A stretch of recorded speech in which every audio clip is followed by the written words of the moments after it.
2016, 2017 went back. I was on the road covering the presidential campaign. Then I was at Standing Rock, where I slipped many times. I was seeing a chiropractor in 2017. All right. Let's do a mic check.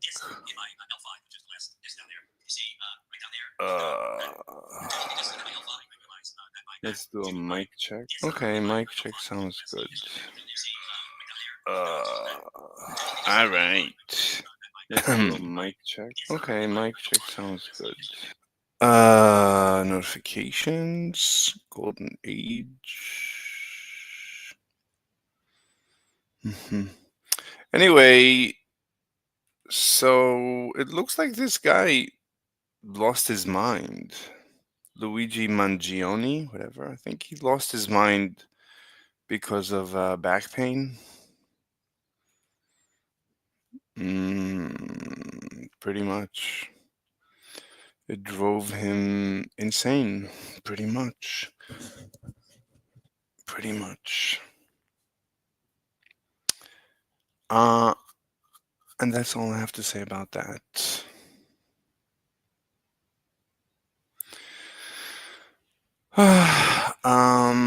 Let's look at some of the videos that I watched today. Yeah, he mentioned in his manifesto that the word prophet. So that's basically Marxist. So he is influenced by Marx, who was insane as well, pretty much.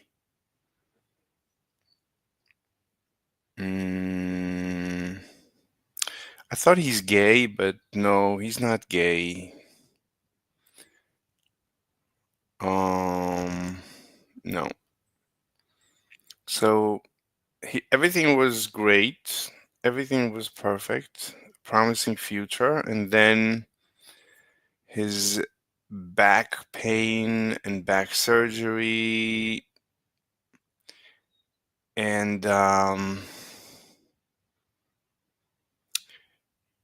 don't know. He thought that life is over, basically.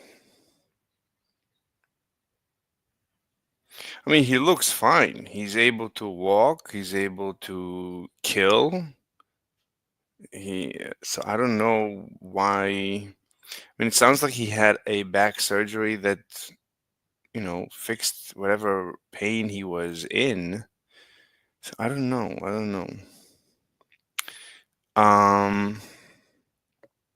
What else we got?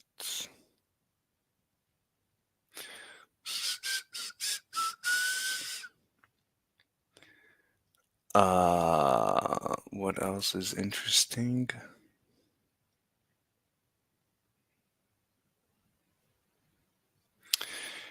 Yeah, Destiny says he's not a communist. Destiny's illogical. Yeah, well, I saw this video where he says, "I'm not a communist. I'm not a socialist. You people are losers." Mangioni. He's Italian.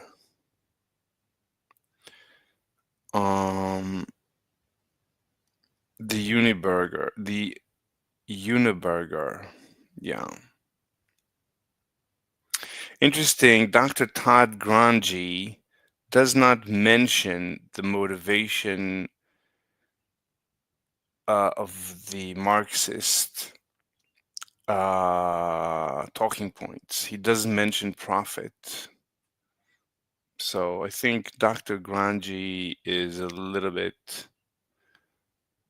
Well, now I understand that he's Brazilian by his name. But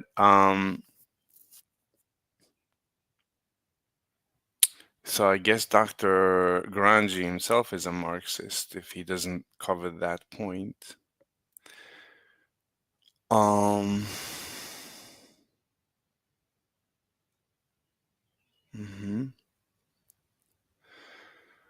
Yeah, I'm not a socialist. Healthcare CEO killing. So Destiny is a Marxist. Destiny is a communist. He is a socialist. When he says, let's listen to what he says.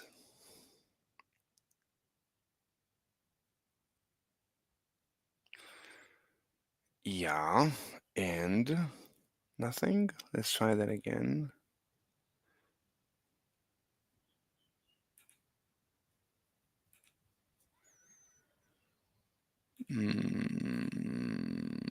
What's going on? This is weird.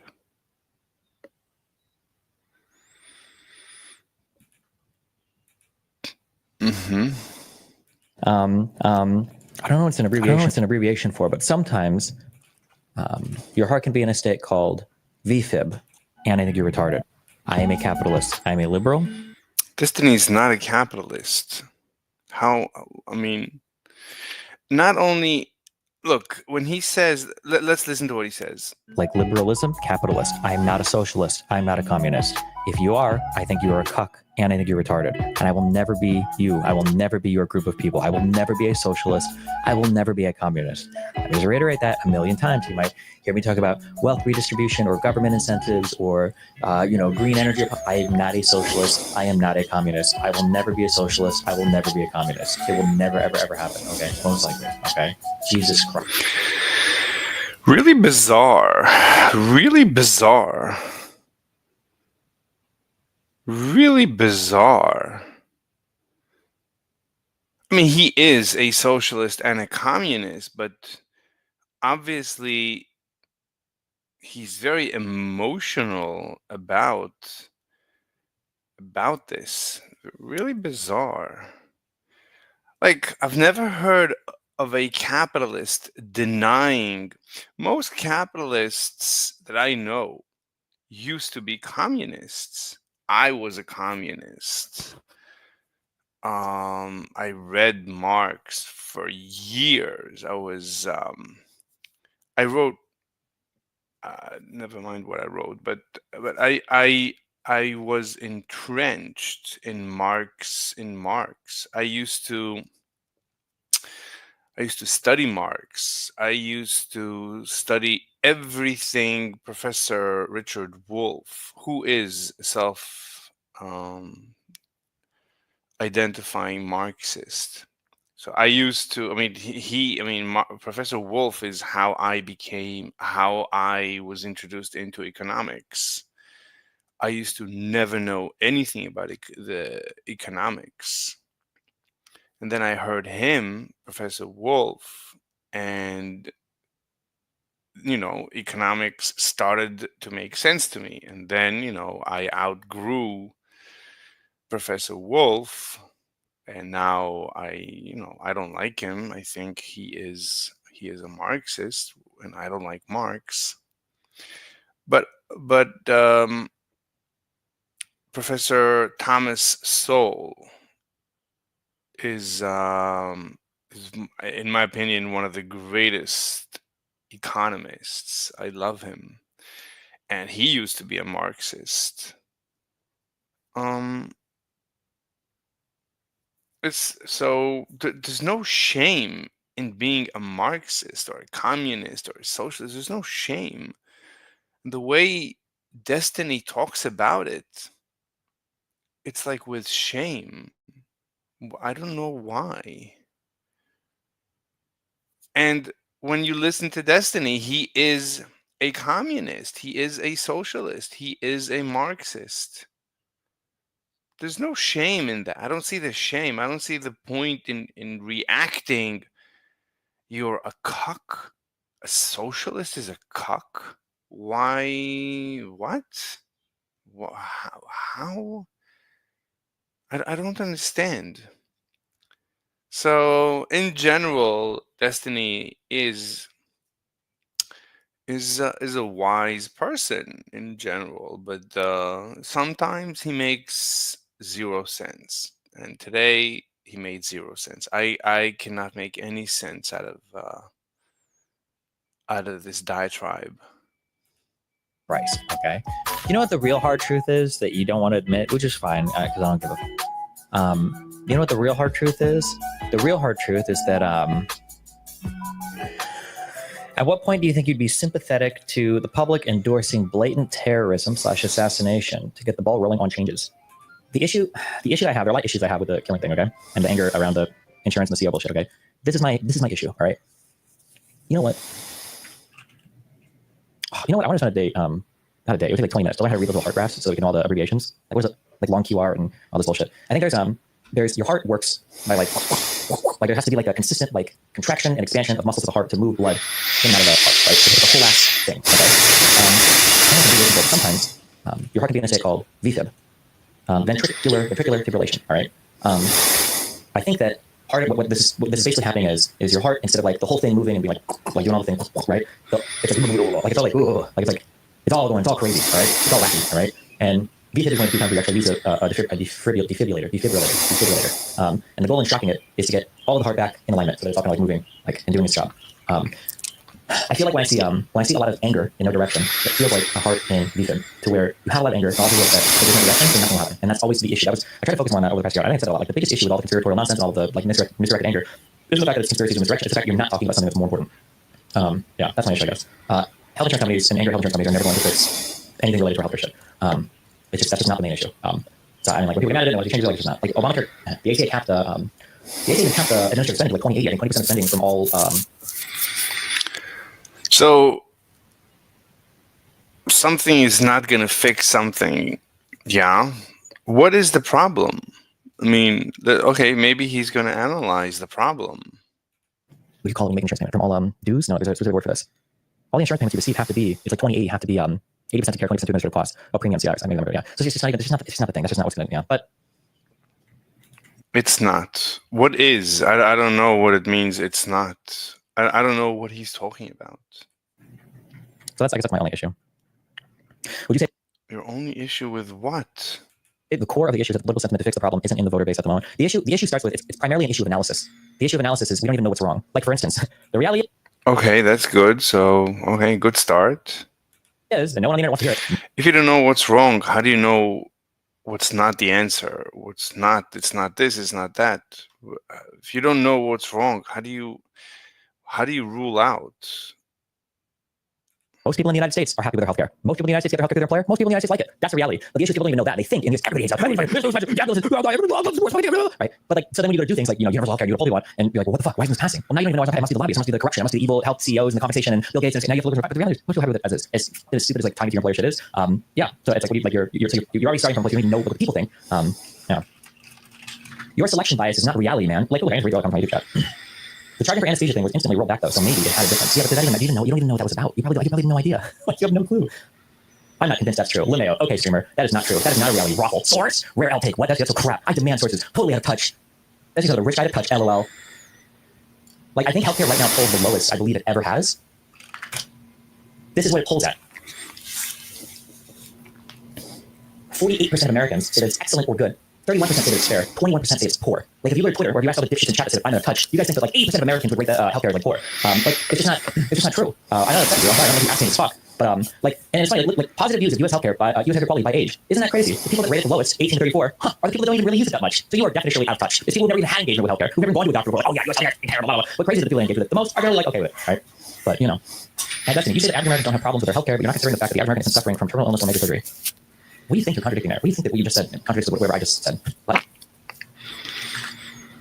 I feel like most people get denied for the news. Yes, you feel that way because you have no idea what anything is in the real world. Like in your mind, you think, wow, I guess like everybody gets denied for health coverage, nobody gets anything covered. Like it's just whatever, you know.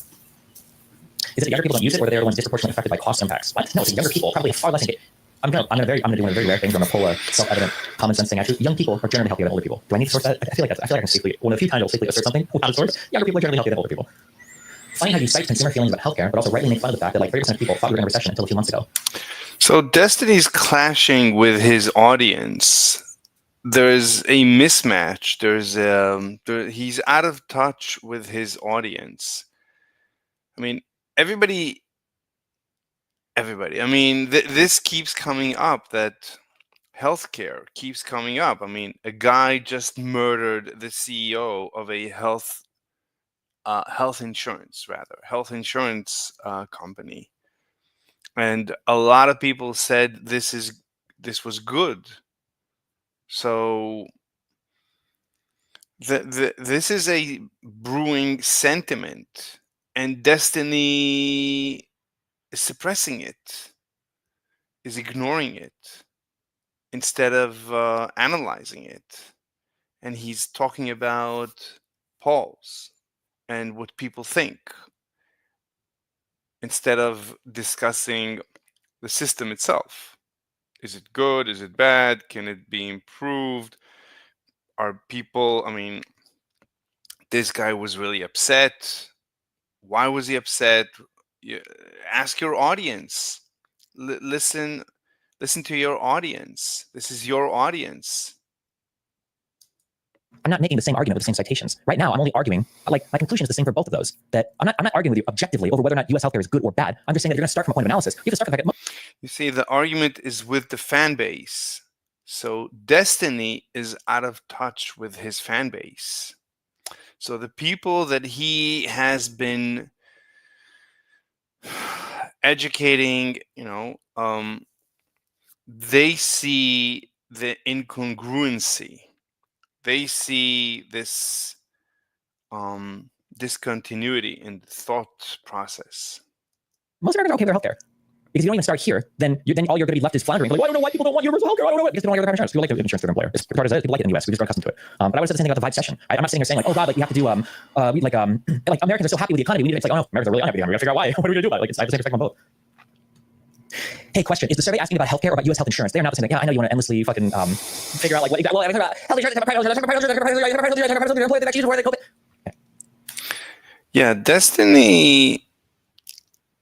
He makes fun of analyzing things instead of just analyzing the things. Just think, instead of thinking through, he's making fun of someone in his audience trying to think it through. You don't have to do anything else about it. You just complain aimlessly. Because at this point, I'm going to suffer and die. Okay, I'm rich. It doesn't affect me at the end of the day. All right. Remember, like, There you go. What kind of a response is this? What kind of a response is this? I'm rich, I don't care. What kind of a response is this? subscribe. But if you do actually want to fix problems, you have to start with analyzing how people even feel about them. If you actually want to fix them, but if you don't want to put it on them, then just fucking sorry how it goes. Knock yourselves out. I don't care. Can you really say people don't want you? Theatrical, James Lynch.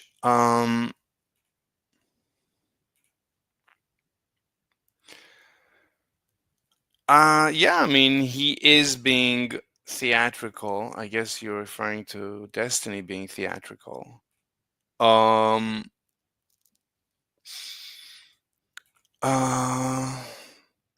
well, I see Destiny. I mean, this entire title in Destiny's video, it doesn't make any sense. I mean, Destiny is a socialist. I don't even. I mean, that's so ridiculous that he says I'm not a socialist. Like, if you asked me, am I a socialist? I would just say, no, I used to be a socialist. I used to be a communist, and I outgrew it. I studied economics and I understand the the the lack of logic in socialism. It sounds good. I understand why it's attractive, especially to young people.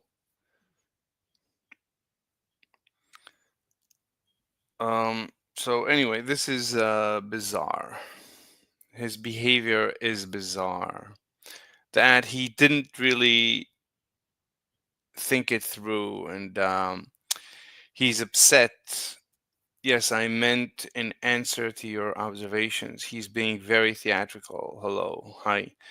Um, yeah. So I think that he hasn't resolved. Like, he's very smart. He has answers to many questions, but not to everything. Where is he taking this from? This is from MIT course. principles of macroeconomics, aggregate output, real GDP. Why would you even pull this up? Like, before anything, I mean, you first have to understand the theory of economics. Anyway, uh, I mean, obviously, I don't think Destiny understands the foundations of economics.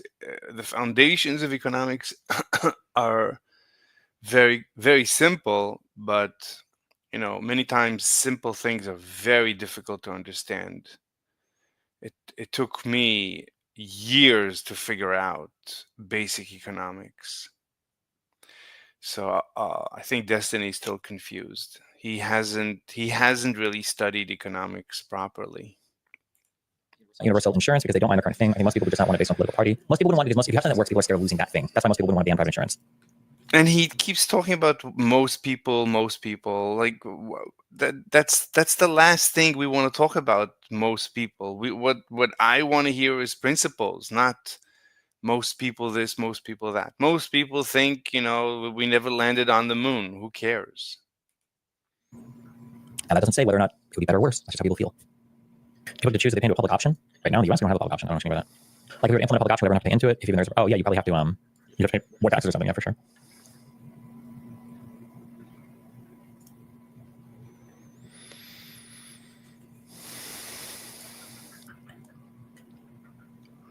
Okay. Also, the service of insurance providing volatility reduction of your risk is something that's not directly in your face, giving people possibly a false impression of a lack of value. Maybe. There was also the point that one guy brought up that I forgot, is that we shouldn't even call it like health insurance anymore. We don't really use it like insurance. We expect to use it to cover like ordinary medical stuff, which is kind of weird. Like people get insurance for cheaper prescriptions. That's not really insurance. That's like a subscription plan. It's something different, yeah. But Destiny, why are you ignoring the clear behavior of these insurance companies making decisions that clearly prioritize profit? Because okay, hold on. I'm so sorry. Fuck. I'll remind you to say this again in a few hours. Okay. Okay. Listen. Okay. Just to be clear. All right. Okay, let's hear if Destiny understands a simple economic concept known as profit. Please do not misunderstand me. I am a capitalist. I support Instead of talking about profit and explaining the beauty of profit, the beauty of capitalism, the mathematical beauty, the logical beauty, and then contrasting it with the illogic of socialism. Instead of explaining how on its face socialism sounds really terrific and capitalism sounds really terrible, but when you really think about it more and more, socialism, and then when you experiment with it, you see how socialism fails again and again and how capitalism succeeds again and again. It's like in many scientific fields, on its face, things don't make much sense, but when you dig in, they begin to make sense. And the deeper you go into them, the more sense the system makes. But on its face, you would not have thought this way, and that is science. You can read in libraries of books about this. This is the endeavor of science. That's how I would explain profit, and so that's how I would respond to this question. And of course, I would be very patient with anyone asking. I would try to be very patient. capitalism. I am a capitalist. I'm a liberal, like liberalism, capitalist. I'm not a socialist. I'm not a communist. If you are, I think you're a cuck and I think you're retarded. And I will never be you. I will never be your group of people. I will never be a socialist. I will never be a communist. I'm going to reiterate that a million times. You might hear me talk about wealth redistribution or government incentives or green energy. I am not a socialist. I am not a communist. I will never be a socialist. I will never be a communist. It will never ever happen. Okay, most likely. Okay, Jesus Christ. Okay. He just said, like he said, you might hear me talking about wealth redistribution, but I'm not a communist. I'm not a socialist. Green environmentalism, whatever, but I'm not. He is the when he discusses the details in detail, he is a socialist communist. I don't even I don't understand why he's in denial. Okay. That out of the way, when you tell me, all you're saying is that, how do you respond to the fact that a firm is trying to maximize profit? My answer is no. Yes, every firm's goal is to maximize profit. No, obviously. Same thing with the builders that build homes, the clothers that sell clothes, the grocers that sell groceries. Yes. Okay. That's a good start, that he's saying everyone tries to maximize profit, but now you have to go into the beauty. Why is that the most beautiful thing in the universe? Like, just like every animal, this is the beauty of every system, every biological system. All the animals, they we are just the human animal, and our nature, like every other animal, our nature is to enjoy life to its maximum, and that is profit. And we can go deeper and deeper into that. I mean, I could talk forever about the beauty of profit and incentives, and how in socialism you don't, in communism you don't have the freedom to have a profit, and everything goes sideways from there. But he doesn't discuss it. He's just attacking the student. Should medical services be heavily monetized? Shouldn't a government prioritize the well-being of its citizens? I mean, you have to figure out what the best way to do that is. You can do it through planned economy, you can do it through capitalist economy. I mean, it just depends on how you do it. There's pros and cons to both. But what you have to understand is There's pros and cons to both. We've tested socialism. How can you say there's pros to socialism? We tested socialism.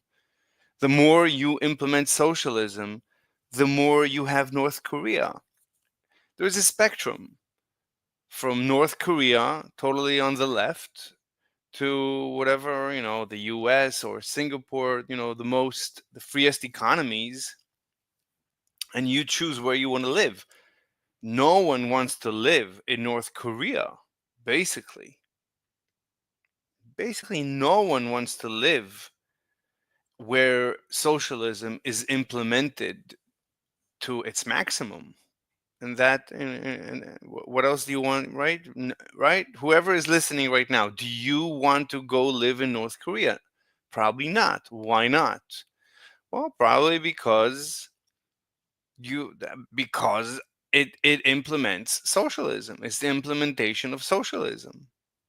Socialism, at the end of the day, has to be implemented at gunpoint. That's it. I mean, it's the opposite of economic freedom. So people naturally want to be free. It's, maybe you don't feel that exactly right now, but in general, you enjoy freedom. You enjoy your iPhone, and you enjoy your social life and your social networks. You enjoy, and your sexuality. You enjoy these things, these freedoms. And in socialism, you can't have freedom. That's the nature of socialism. It's lack of economic freedom. Because if you have economic freedom, you have capitalism. The first thing you want to do in economic freedom is you want to own stuff. You want to own a piece of land. You want to own your home. You want to own your car. You want to buy clothes and food. You want to, that's the nature. That's our nature. So in socialism, we suppress our nature. And the only way to do that is at gunpoint. So it creeps very quickly to North Korea. And you don't want that. No one wants that. Everybody's trying to run away from every socialist hellhole. Always. There's never an exception. is that this is the issue that you think, okay?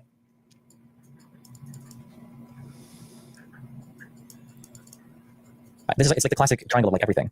Americans think I never think in terms of triangles. I always think in terms of spectrums. So I don't know what he's talking about. And there's always a cost benefit analysis. So I don't know where he's going with this analysis. think right now we have like this, I think. We get like our treatment times are incredibly fast. We're always on the cutting edge. We always want the latest drug, the latest surgery, the best. We always want this, okay? But it comes at a cost premium. It costs a lot of money, okay? What you guys think is that if we just have the government. No, this is not true. This is absolutely false. The cost is because of I mean, it's not just the cost, but it reduces the quality and it reduces the speed and it increases the cost. What does? Government involvement. The lack of economic freedom increases the cost, decreases the quality, and decreases the speed. That's the nature of the beast. Anytime you interfere, you you impact the system negatively. The system in its natural form, any system in its natural form, will be the most efficient before you interfere with it, right? If I want, right, I go to the store and I choose the best bread that I like to eat. If you interfere, then I'm not going to buy the best bread according to me. I like a very specific bread. I do a cost benefit analysis and I buy a very specific bread when I go to the store. And if you take away my economic freedom to select my type of bread, then you're always going to reduce my quality of life. You're either going to force me to buy something more expensive. Anyway, you're going to reduce the optimal choice that I make. So you're going to reduce my quality of life from optimal to suboptimal. That is what economic interference does. That is what government does. Government come in, we can have all of this. That's not true. If you want to make it cheaper, you're probably going to take away a little bit from this, probably going to take away a little bit from this, which is fine. That's okay. Just a decision you have to make. Anyway, enough of Destiny. What else?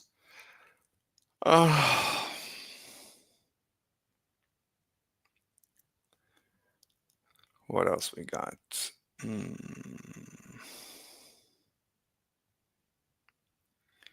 A 13-year-old girl murdered, a bunch of girls murdered a 64-year-old guy.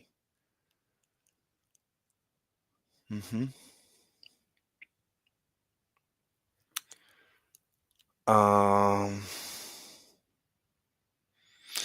Yeah, even little girls, can do monstrous things sometimes.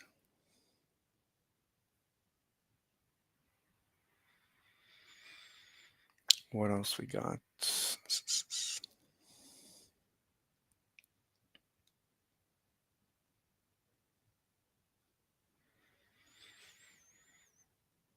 Mm-hmm.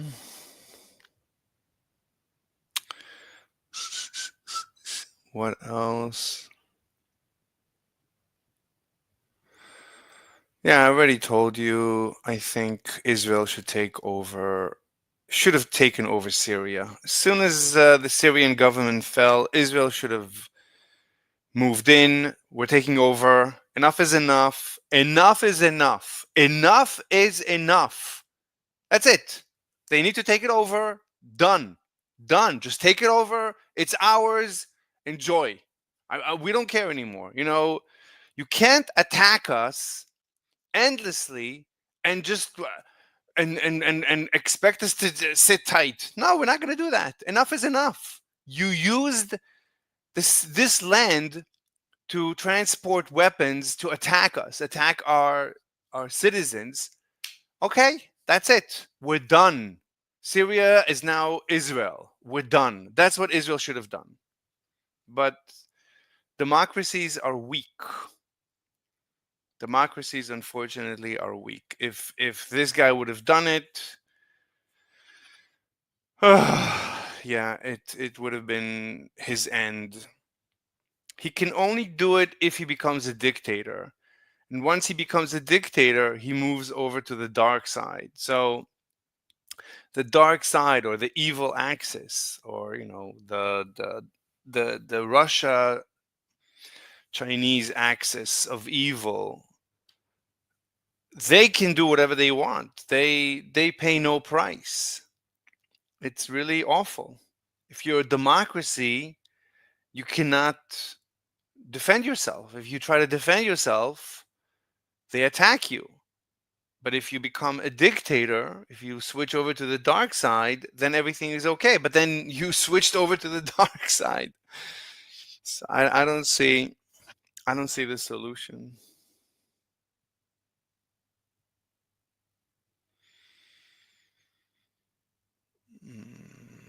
What, I've watched these things multiple times.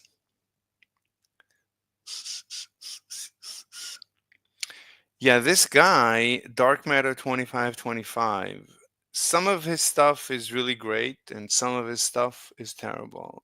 James Lynch. Some might argue that was a failure of the American empire too. Yeah, America should at least offer any country to have an internal referendum if they want to join as a state. Like, America should move into Syria, not even move, just tell the Syrian people, have a referendum anytime you want. We'll wait. Have a referendum and choose if you want to join the United States as the 51st state. That should be a standard procedure. And I think that's what Trump should do. Because I mean, every time America tried to implement a Jeffersonian democracy anywhere in the world, it failed. Yeah, it would have failed in the United States just as much, except for we have a constitution. What saves the United States is its constitution. So we should take the constitution and implement that everywhere. Or, in other words, offer any. I mean, everybody in Syria would love to move into the United States. So offer them to become the 51st state.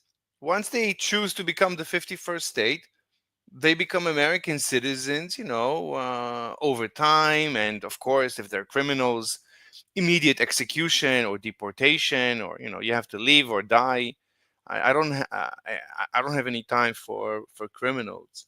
But in general, if you want to be a good law-abiding American citizen, then fantastic. Then America should offer, especially the Syrian people right now, you're welcome to join us. That's what I would do if I were Trump. So yeah, I think America should be an empire, a good empire, because everybody wants to move into America. It's not like America is an evil empire like North Korea or other places where people want to run away from. America is a place where everyone wants to run away to. So America should extend itself to everywhere on the planet and off the planet, to everywhere. Anyone who wants to join America as the next state, have a referendum. If it's your choice, you want to move in, you're welcome. Go through the procedure. There's going to be an interim period that you can test it. You can have multiple referendums. It could be in stages. Stage one is you just become whatever a state without you can't move into the United States because you're not a full-fledged citizen, and do it in stages, and it should work out just fine. There's no reason why it shouldn't, because the American system, the legal system, is phenomenal. It works amazingly well. I can't tell if you're being sarcastic. I am not being sarcastic. I've said this many times. I'm not sarcastic. I'm never sarcastic. I once had a girlfriend. I used to be very sarcastic, and then I once had a girlfriend. And every time I was sarcastic, she used to yell at me, "Stop being sarcastic." And after a couple of times, I decided, you know what? She's right. I'm never going to be sarcastic again. And then I stopped being sarcastic, and I'm always dead serious. So no, I'm dead serious. I don't see. Well, I don't even see the issue. Anyway, so uh, cool. I've said it a few times too. You said what? That you're not going to be sarcastic, or that you want the American empire to take over?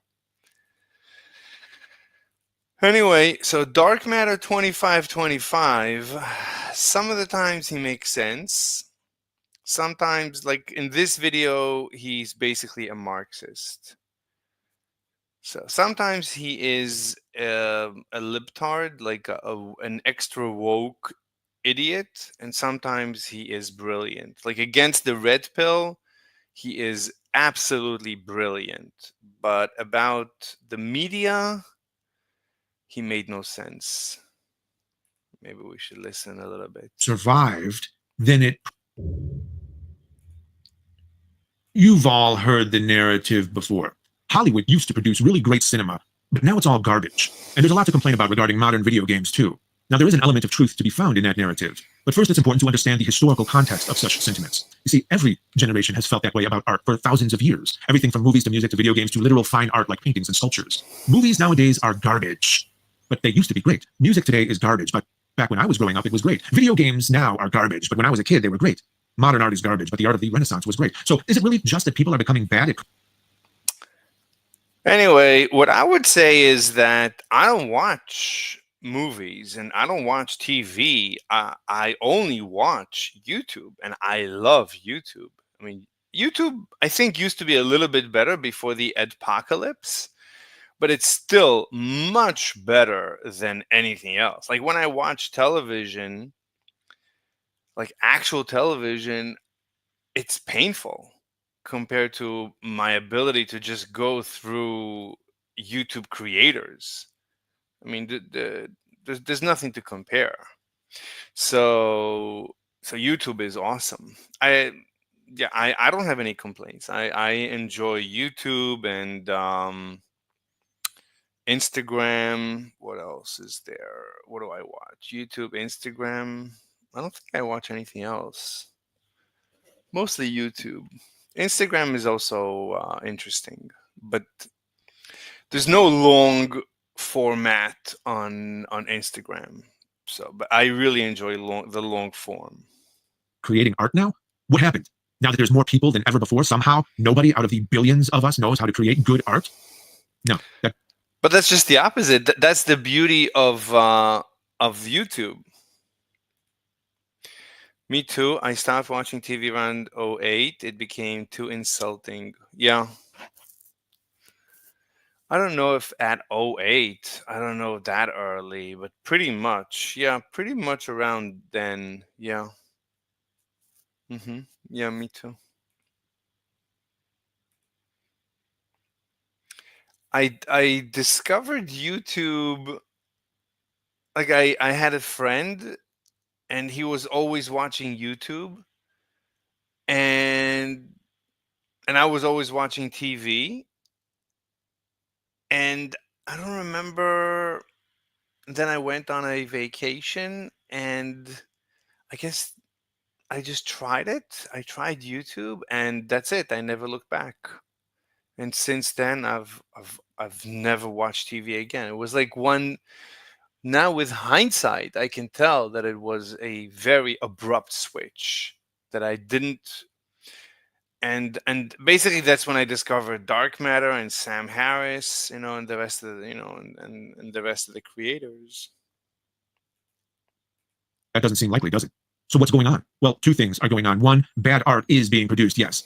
And two, we have a faulty perception of how much bad art is being produced. First, let's address the phenomenon of bad art. Now, some people will blame bad art on politics. They'll blame it on wokeism or postmodernism or some other culture war boogeyman infecting everything, usually via some grand conspiracy. That's just opportunistic propaganda. The truth is much simpler and much closer to the opposite. Yes, politics is involved, but it's actually politics that has much more to do with consumerism than wokeism or postmodernism. It's more accurate to say that the art we're accustomed to is becoming far more expensive to create and more susceptible to. Yeah, I think this is nonsense. I don't know what he's talking about. So I think my intuition is that he's defending the woke infection of the industry, of the entertainment industry. Corruption via greedy practices. So only those with a lot of money get to decide what gets created, and at the very least, what gets seen or experienced and how. Few make the decision. Yeah, that's nonsense. I mean, he's completely ignoring YouTube, which is, I mean, as far as I'm concerned, that's the only thing I care for. The only time I watch movies, basically, is when I'm on a flight. It's like when there is no internet, and today there's probably already plenty of internet, but when I don't have internet, that's when I have to watch a movie. That's when I watch a few movies, and I lose my mind, and then I have to stop it and just sit still for the rest of the flight. Decisions and control the platforms. A big blockbuster movie or a AAA video game is going to take tons of money to create because of all the people involved. Anyway, boring. I don't care. What else? Yeah, I don't know what happened to her face. I saw a video of how beautiful she was before. What happened to her face? Real Housewives of Beverly Hills star Brandi Glanville is sharing this photo of her disfigured face. She captioned the image, "Sick of it. Look at the puffiness and craters." I have a parasite that jumps around my face. It lives in the skin in my face. It'll go and jump around to different places and just get lumpy in all different places. "I've been in and out of the hospital this past year and a half. Spent almost every dollar I have trying to figure it out," she writes. Yeah, this is terrible. Absolutely terrible. Anyway, I lost my place in my history. Let's see if there's anything else interesting.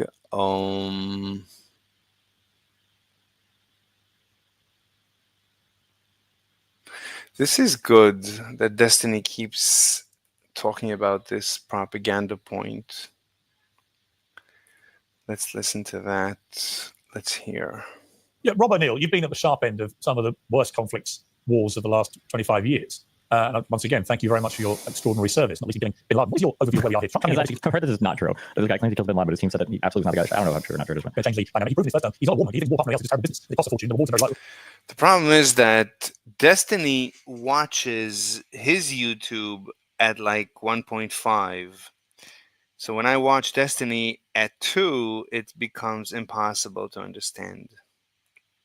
The other side of that coin is you let a Russian dictator run into a European country, take what he wants, and just let him have it. What's your view?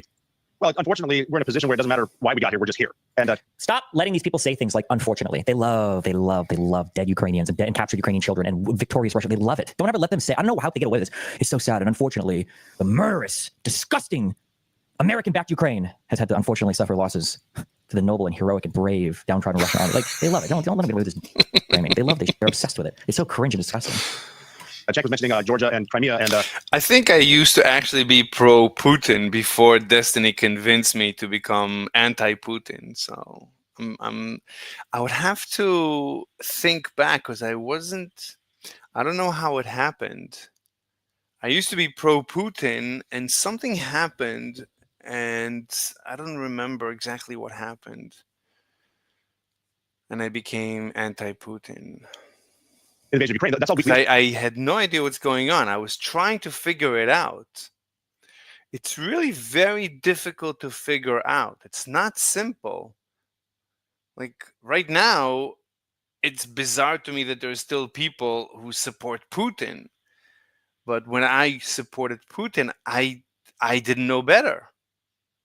Putin is doing a good job obfuscating all his evil deeds. Leadership on the United States. Unfortunately, when we have a strong United States, we have a more stable world most of the time, and we didn't invade Iraq, and I disagree with that, even though I went there. But you're going to have to go to a position of negotiation. I mean, we did say we weren't going to push in NATO further east, and we did. Latvia, Lithuania, Estonia. We were moving there. Now, Ukraine was... Why didn't he invade? Oh, well, I guess he did. Because Latvia, Lithuania, and Estonia, I think they joined NATO in, was it 2022? Or was it, or it might have been the year earlier, 2021? I think they joined, yeah, because it would have been like a year or two It would have been like a year or two right before the invasion, right? Wait. Oh, maybe just Estonia joined early. When did Lithuania? Oh, wait. 2004? Well, I thought he just said that. I thought he just said that Russia invaded because. Wait, maybe I misheard him. I'm sorry. I thought he said that Russia invaded Ukraine because Estonia, Latvia, and Lithuania joined NATO. Maybe I misheard. Hold on. Time, and we didn't invade Iraq, and I disagree with that, even though I went there. But you're going to have to go to a position of negotiation. I mean, we did say we weren't going to push in NATO further east, and we did. Latvia, Lithuania, Estonia. We were moving. Huh. So it took Russia 20 years to invade because of this? That's the. Huh. Oh, weird. That's so crazy. That was a long. That's brilliant. That's Destiny at his best. That's brilliant. Moving there, and now Ukraine wants to be a part of NATO. And, Yeah, Destiny. A lot of the time, Destiny is absolutely brilliant. And it's Russia doesn't want that. And you're dealing. So, what speed is he using? I keep missing that. Moving there, and now Ukraine wants to be a part of NATO. And it's 1.75. Russia doesn't want that. And you're 1.5. dealing with big countries, but you're also dealing with big egos. And Vladimir Putin grew up in a part of Russia where part of the fun was chasing rats with sticks. And he found out what it was like to corner a rat. And that's kind of where he is right now. He's been in charge of Russia since the early 90s, let's be honest. I think that when the human body evolves, and you dedicate, like your brain can only do so much. I think that when you do, I am so sorry. I have nothing but the most respect for people that do the grueling training process to become like special operations special forces in the United States of America. Wait, this guy's special ops? Is he the special ops guy? But my God, you are some of the dumbest in the world when you're talking about anything having to do with literally anything. I don't know if the U.S. should have a policy where if you are special forces, you have no freedom of speech afterwards because they shouldn't be allowed to talk publicly. Like their mouths should be sewn because they will say consistently. Wait, what did he say? I wasn't even paying attention.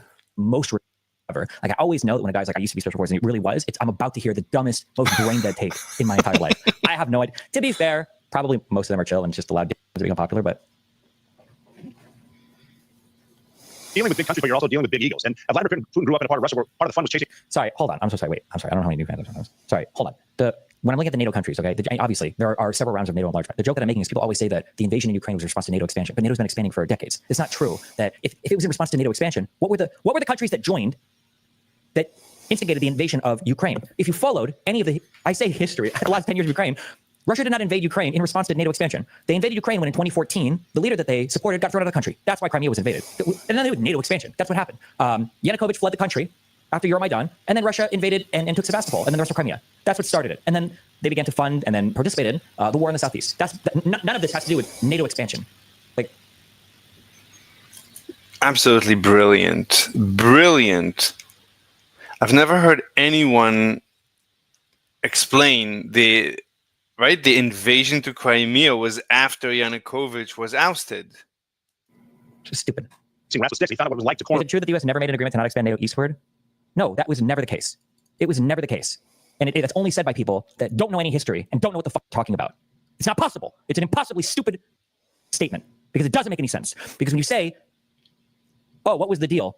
We promised that we wouldn't expand NATO 1 inch eastward. Well, where does that statement come from? Yeah, Destiny's brilliant. Absolutely brilliant. This is genius. This is next level. Oh, Baker said it. In what year? Oh my God. It's like one guy said it once, and that's all they have. What year did James Baker say this? Oh, in 1990. Oh, okay, well, yeah, well, that makes sense. That they wouldn't expand eastward in 1990, right?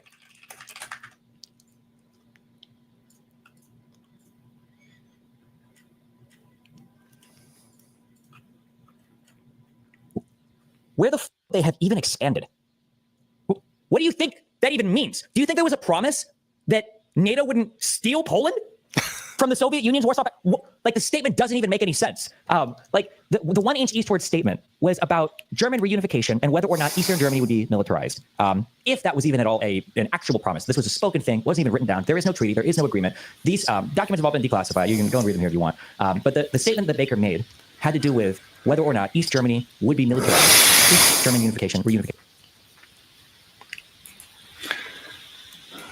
So James Lynch says, when the Soviet Union was collapsing. Yeah, I guess 1990. Yeah, I have to think back. I remember those days.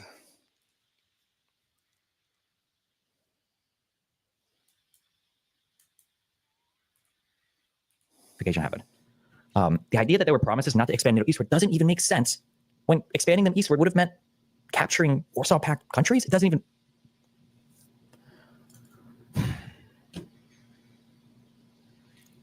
It doesn't matter. I mean, either there is a treaty or there isn't. If there isn't a treaty, we're done. This is the end of the conversation. Somebody said something sometime. Okay, many people said many things many times. I don't care. A rat. That's kind of where he is right now. He's been in charge of Russia since the early 90s, let's be honest. And he wants to say If there is such a treaty, even then you can have a discussion about the treaty. But there isn't a treaty, there's nothing to discuss. this people lowering the conscription age to get people in it. The United States should immediately absorb what do you call them? Ukraine into NATO. If Ukraine wants to join NATO, that's the end of it. Immediate absorption. In the fight. It's like he's not going to back out, but you can't let him take more. I'm by no means defending him, but I also think that Volodymyr Zelensky is a puppet, and he's laundering money just like most people in Washington, Ukraine. That's why the whole argument in Ukraine is how much money people can personally make in Ukraine. And I hopefully think that Donald Trump brings a big stick. Also, he doesn't care about embezzling money like the United States is now, and whatever they're doing. But it's not a good situation. But we definitely need to turn. We need to land solidarity, which we lost by leaving. I might be stupid, but why didn't we support Ukraine in 2014 when Russia initially invaded? Because of the Budapest Memorandum. First of all, the Budapest Memorandum was not like a promise security guarantee. Right? It was like a good faith, but I mean, like, it's not like an agreement to come to your aid. The reason why we didn't is because Obama's foreign policy was meh, because we were so soyed out from the Iraq War that we didn't want to do anything internationally. Leaving Afghanistan the way we did, and forward defense. Right now, our Navy, which is the epitome of our forward defense, under the Biden administration, is worrying about getting more transgender bathrooms and getting green ships, even though they're all nuclear, which is green. It's just there needs to be some adults in the room and talk reality. Because here's where we are: ships defenses under the Biden administration is worrying about getting more transgender bathrooms and getting green ships, even though they're all nuclear, which is green. It's just there needs to be some adults in the room and talk reality. Because here's where we are, and someone needs to come to the table and talk to someone else, not worry about how much jewelry Mrs. Zelensky can buy in New York on the taxpayer's dime. Right. It's just.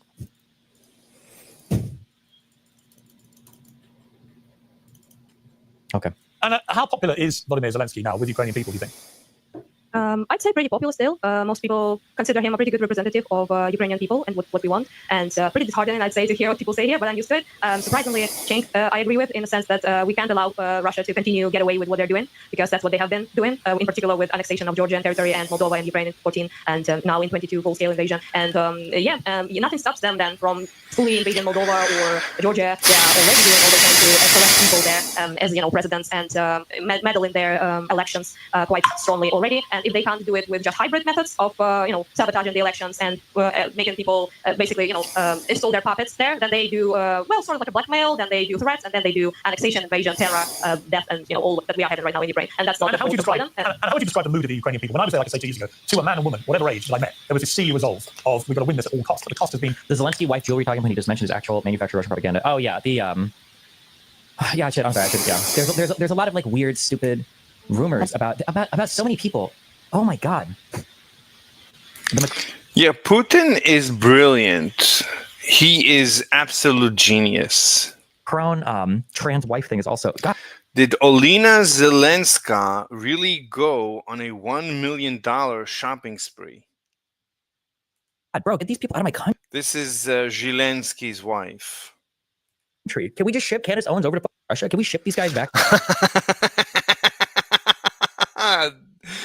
That would be awesome. Why are these people in my country? Olena Zelenska, Ukraine's first lady, has a taste for the good life and is using foreign aid to fund it. Also, This is brilliant. You gotta hand it to Putin. Ukraine's enemies would have you believe. In September 2023, as President Zelensky visited the United Nations headquarters seeking more arms for Ukraine. Evil cannot be trusted. A story about his wife started to spread on social media. The wife of Zelensky spends $1 million on Cartier jewelry in New York. Yeah, this guy is. Everyone involved in this story is. These are all amazing characters. We're over the United States begging for billions of more dollars. You're paying us back with our own money. How did this lie spread so quickly? And what does it reveal about Russia's disinformation war against the West? Where's the outrage about? Yeah, Putin is a master of disinformation. Absolute master. He had me for years. It all leads back to one Instagram video. I don't know what you said to him, but the next day I got fight. What the fuck? This woman claims to be an intern at Cartier in New York. She alleges Zelenska spent over $1 million on jewelry and holds up a receipt as proof. But look more closely. The receipt is dated 22nd of September, when Zelenska wasn't even in the country. Despite its red flag, the story is picked up by an online French language magazine in Burkina Faso called Freak. Its article uses screenshots of the Instagram video. He keeps shifting the speed and it becomes impossible to understand. As evidence. But the piece actually links to a video on YouTube posted by an anonymous user. The Cartier intern is the account's only upload. And the original Instagram profile is now private. Wow. Other news sites across Africa pick up the story within hours. The first account in English is in The Nation, a Nigerian newspaper, but it's been planted. That doesn't stop it from being picked up on social media, where users can't tell that it's been paid for. It's too fast. And may mistake it for a well-known American magazine which shares the same name. The first post on X is from a suspicious account. All 309 of Woke Martin's followers are newly created profiles with no activity. And its early posts are all about Zelenska's spending spree. It starts spamming right-leaning influencers with the Nation's article. So, I mean, yeah, this is completely manufactured. And one of them takes the bait. Others follow, including Tara Reid, a former US Senate staffer who defected to Russia in 2023. By the time Russian... Remember her? The Biden accuser? Huh, crazy. Huh. Isn't that crazy how that worked? I like how that's how they talk about her too. Oh, just a former staffer.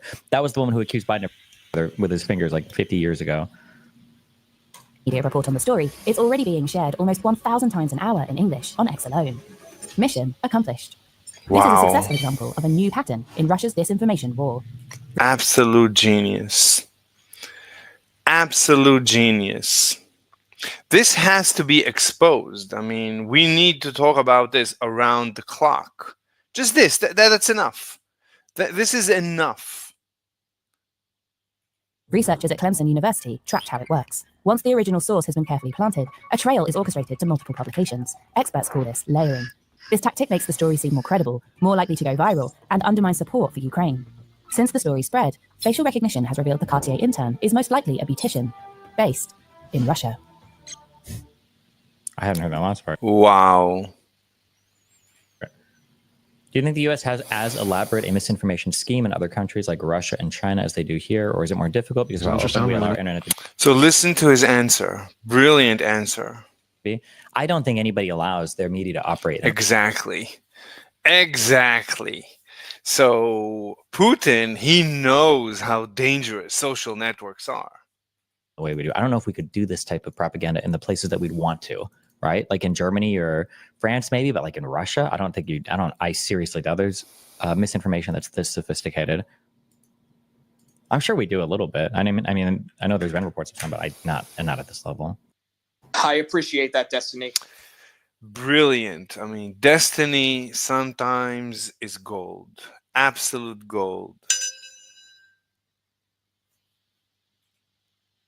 All right, we're going to take a look at a series of threads that I saved in passing, going over the Luigi Mangioni case, the alleged CEO assassin that happened last week in New York. Recently, they found him in a McDonald's about 300 miles away in Pennsylvania.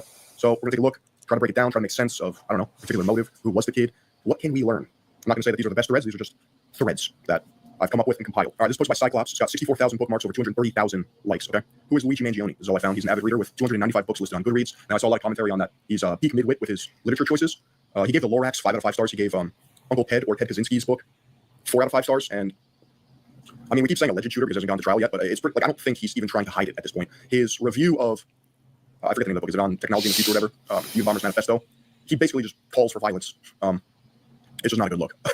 Harry Potter fan. I mean, a lot of self-help stuff, but we're going to get into how his reading kind of shifted the closer he got to the assassination. Academically, he holds both a master's and bachelor's degree in computer science from the University of Pennsylvania, or UPenn. Chat, that is not Penn State. Okay, this is one of the most elite universities in the country. Additionally, he gained recognition as a valedictorian at Gilman School in Baltimore, showcasing his academic excellence. A couple things. Gilman School in Baltimore. That's about $40,000 a year. It's a private, I think, all-boys institution. I went to a private all-boys institution myself, but it was not $40K a year. These schools operate as feeder schools, normally to Ivy League colleges and universities. And he was valedictorian, which is kind of cracked. His work includes contributions to machine learning and robotics as evidenced by projects on GitHub. So what you'll see a lot with the story is, like, they call him an avid reader. Was he an avid reader? Like, maybe, but like, was he, cracked? But what's going on with his teeth? No, his teeth are fine. His teeth are fine. But his eyebrows, I think this is what gave him away. He has incredibly thick eyebrows. He should have shaven his eyebrows off right after the murder when he saw that they saw his face. And he should have started growing a beard. He should have stopped shaving and maybe shave his head or dye the hair, do something. Act with it. Was he a wizard? But he didn't even change his clothes. I mean, everything he did makes no sense. Hiding over ancient tomes in libraries? No, I don't think so. Same with the computer science bit. Like, was he very smart with computer science? Yeah, but I don't think he really contributed much to GitHub. You'll just see this, I guess, which would be the discourse around him. They drag things for the sake of hyperbole. Here's a pic of him. Everyone's calling him Chad. He's a handsome dude, which is pretty interesting when analyzing, I guess, morality, because it gives credit to the black pill philosophy in that looks matter, and people base morality subconsciously off of what people look like. And the left and right are comparing each other's assassins, which is fucking insane. Humanity goes out the window. It's just, was the person hot or not? And that's why you'll see a bunch of art hoes lusting over this guy, which is pretty disgusting and weird, but hey. All right, so, yeah, this is the manifesto, Industrial Society in the Future. That's the name of the Ted Kaczynski book. Clearly written by a mathematics prodigy. He's glazing him. Reads like a series of lemmas on the question of 21st century quality of life. We'll go to the highlighted bits. In all other forms of communication fail, violence is necessary to survive. He likens it to being an animal trapped and lashing out, which you'll see over and over again. He keeps referring to himself as an animal, or as like the human experience as an animalistic one, which I think is interesting. I don't know what like philosophy that falls under. I don't know if it's vitalism or whatever. You can get lost in these political like signifiers really quickly, but we'll get to that. These companies don't care about you or your kids or your grandkids. They have zero qualms about bringing down the planet for a buck. So why would we have any qualms about bringing them down to survive? Why should we have any qualms? Violence never solves anything is a statement uttered by cowards and predators. So yeah, that's what we were talking about. Now Luigi didn't write these words. He quotes them and says they are interesting, which is kind of suspect. Now, I don't think he was an incel. Based on my, I guess, inner knowledge, because my best friend went to UPenn and had a mutual friend that was in a parent frat. It was a nerdy frat, if you want to classify frats, but like obviously, some frats are the fucking baseball frats, some are the political frat. This one was apparently the nerd frat. But I mean, he's a handsome dude and he's ripped, or he is a handsome dude, so it's not insane to think that he's an incel. I mean, where am I going with this? He doesn't really fit the bill of an incel. Some people say that ideologically he has like anti-gooner or traditional stances, which that doesn't mean you're an incel. Incel means involuntarily celibate. It usually means somebody who is too vile or ugly or disenchanted that they literally cannot get a woman. This guy seems like, I mean, based on how women are responding to him, was very capable of attracting women. Whether or not he actually did, that's a different story, but I don't think calling him incel is accurate. He does have one post about, because he lived in Japan, which we'll see, leading up to the assassination, where he gave a critique on Japanese society and said that, gaming cafes and the lack of human experience in Japan is conducive to an incel-like culture. And he said to get rid of that, you need to embrace more human-on-human contact, which I think is actually true. Like, I saw posts of people on the left saying that, like, oh, he's an incel, It's like, no, you could just be anti, like, gooning and still get women or sleep with women. It's a leftist ideology that I don't. It's like if you have any sort of conservatism when it comes to sexuality, you're automatically considered an incel, not just intellectually dishonest. Let's go back here. Mr. Red continues, right? There's an update, Luigi mangioni, which translates to Luigi's manifesto. These parasites had it coming, and I do apologize for any strife and drama, but it had to be done. Said the shooter acted alone. The document railed against the healthcare industry and suggested violence is the answer. Now, there was a manifesto floating around. There's about 4 pages. I read the whole thing, and I don't think that's his manifesto because, according to the traditional media reports, it was a handwritten document. Whatever came online, 1 had typos, and 2 was a little goofy. I think it was probably some like vigilante just trying to impression farm. I don't think that was the real manifesto. I don't think that's even come out yet. Not to get too into the weeds here, but there's been a bunch of fake reporting about this. People said that he self-timed, as if this is like Mr. Robot, YouTube videos to post if you're seeing this, I'm already arrested. That turned out to be fake. YouTube themselves reached out in the comments, was like, no. So he had 500 people following him on X, and now has over 30,000. Before he got banned last night, which I don't know why he was banned. I don't know if that violates X's policies, but if you're somebody like Elon who goes to bat for free speech and bought a platform for free speech, why is he banned? Obviously, they reserve the right to ban anyone they see fit, but I feel like there's a lot of interesting information that the public can learn from the archived Twitter. He had about 300,000, I think, before he was terminated. You could just refresh his page and you saw it popping up. But interestingly, he had a banner profile, which had a Pokemon, a picture of an X-ray, and a thirst trap of him hiking, which kind of is a synopsis of who this guy was. The Pokemon, I believe, is called Luma. This is a really intensive disc surgery, spinal fusion. I don't know if it's confirmed if it's his. I would assume it is because people were talking about how obviously he's been disgruntled and fucked over by the healthcare industry. So, and then this was him hiking and shit. He has a speech, his valedictorian speech, on YouTube. Now, I saw a schizo thread. I don't know if it's accurate, but the Pokédex or the index code for let me get the actual name of this Pokemon. I think it's got written Pokemon Glazers in here. Is it Luma? I know the original 151, but this is a new Pokemon. What Pokemon is this, chat? Breloom. That's it. Not Luma. So the schizo post, which we'll get to, was alleging that basically Luigi Mangione over here left a crumb trail, a bread trail of, like, I guess, meaning for us to see.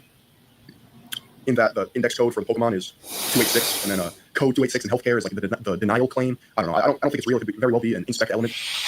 But basically, the post is alleging that he was obsessed with the number 286, and it's all part of this elaborate scheme. All you really need to know is that, based on almost all the reporting, everyone is agreeing that people that knew him said that he went AWOL after back surgery anywhere from about 6 months to a year ago. Like, he just deaded everyone, moved to Japan, and like didn't reach out to anyone at all. Whether that indicates like a psychotic break or just a change in demeanor. But the crisis point was back surgery. I don't know if it's confirmed whether or not his mom suffered from back surgery too, or the results of back surgery and the denials of claims from United Healthcare. But the story is that Luigi fucked up his back surfing, and then got back surgery, and it was completely botched, and he was living in like excruciating pain. And then he's turned to alternative medicine and went down this like hyper optimized tech bro podcast self-help, self-healing arc where he was like, I will fix my back pain through these alternative methods, and that's when he went AWOL and shit. Whether that has anything to do with him losing hope in the industry and performing this, I mean, all we know is that the back surgery is the crisis point. He was back. Yeah, that's.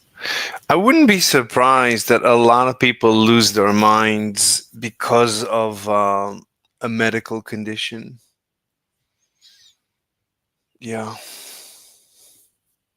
Found with a fake ID, Rosario. Apparently, he checked into a hotel in New York about a month ago using the same fake ID. He had the gun on him, which is. This is printed, 3D printed. Like he didn't seem to, like, if you commit this cold-blooded act, right? Murder in broad daylight, fucking Agent 47 type shit. He was on the run for about like a week. Why would you have the gun on you? Why would you have any incriminating evidence on you? So I don't think he wanted to escape, really. If he wanted to, he would have left the country. Yeah, why didn't he leave the country? I mean, after you do so, I mean, he was watching the news. He knew that everybody is after him, so I would run away to Mexico probably. But it's difficult to run away today. Maybe South America, maybe even Russia. Seek asylum in Russia. It was not at night. It was at 6 a.m. It was at 6 a.m. He was the CEO was walking out of the hotel. There was supposed to be a meeting there. I saw some discourse about him being a patsy. I didn't know what that was, so I had to look it up. It's a fall guy. I mean, the theories are coming out of the woodwork. I mean, left and right, they can't even decipher his politics. They seem to be gray. Just that nobody really knows anything other than he fucking hates the healthcare industry. He's anti-capitalist, and they're trying to piece together his politics. He lost his mind because of the medical situation. That's my intuition. It was overwhelming for him to need this back surgery, to have his back fused like that with screws. It was overwhelming. Yeah, apparently his cousin is a Maryland State delegate, Nino Mangioni, who represents District 42A. This guy right here's cousin is a conservative. I only mention that because they're trying to pin down where he is on the political spectrum. I don't think it's so black and white. There's a picture of him in Japan. This meme's going viral. Do any of you retards have a PhD? I have questions. And then Luigi Mangione says, yeah, pretty huge dick. He was recognized by a McDonald's worker. His sister says, praying for. That's his sister? For you. Chat's probably asking me, is he natty? Yeah, he's pretty goddamn natty. He's got a good physique. He's not holding on to too much muscle. I see people saying that he's like the fucking most jacked man they've ever seen. Just low body fat and like decent muscle size. It's nothing out of the ordinary. You see that in his other mugshot. Not to hyper fixate on this dude's muscles, but you see that in his other mugshot where he's in the cell. He looks like a normal guy. In fact, he looks, do you even lift DYEL in clothing? Yeah, this is completely fake. The truth. This is not correct. Yeah, he's probably not been exercising because of his medical condition. 9th of December 2024. Instagram deleted his account. He has a court appearance today, December 10th at 6 p.m. This is one of his mugshots. A lot of people still thirsting over him. This was the one I was talking about. Do you even lift? Just like a regular dude. Apparently they reinstated his account. So maybe I spoke too soon. Let's see here. Yeah, dude, they reinstated his account. He got 300K. Holy shit. Here's his banner I was telling you about. Got the Breloom, the back surgery, and him. What we do know about his who he follows and shit like that, not that that indicates he endorses them, but on his post history and stuff like that, he is a huge Huberman fan. He seems to be part of EAC, or effective accelerationism, which is a rather new political ideology. Accelerationism means stepping on the gas of technology to essentially break through to the other side. I believe they discuss and praise action over words, which would kind of make sense here.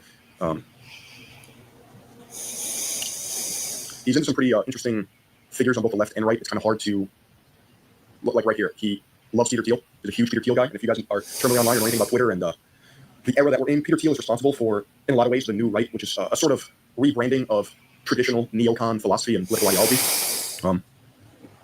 Big fan of The Anxious Generation. I saw this book in the bookstore the other day. My sister read it. It's about how technology and tech companies specifically are responsible for like the anxiety crisis. So this guy is drinking something with the spoon or the teaspoon inside it. Well, I don't know what it is. Is it soup or coffee or tea? But why are you not taking out the spoon?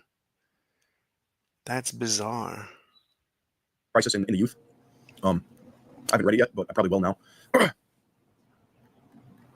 Big Lex Friedman fan, or at least I shouldn't say that. I don't know if he's a big Lex Friedman fan. It's just that Lex Friedman, Huberman, and these tech bro optimizing gurus are usually together. He doesn't like Jordan Peterson. It's preposterous. I mean, the postmodern Marxist, it's demonic. I mean, Luigi, why would you ever resort to violence? That's not the answer. That's, my daughter Michaela speaks of this in many such cases. It's disgusting. Should have cleaned your room, bucko.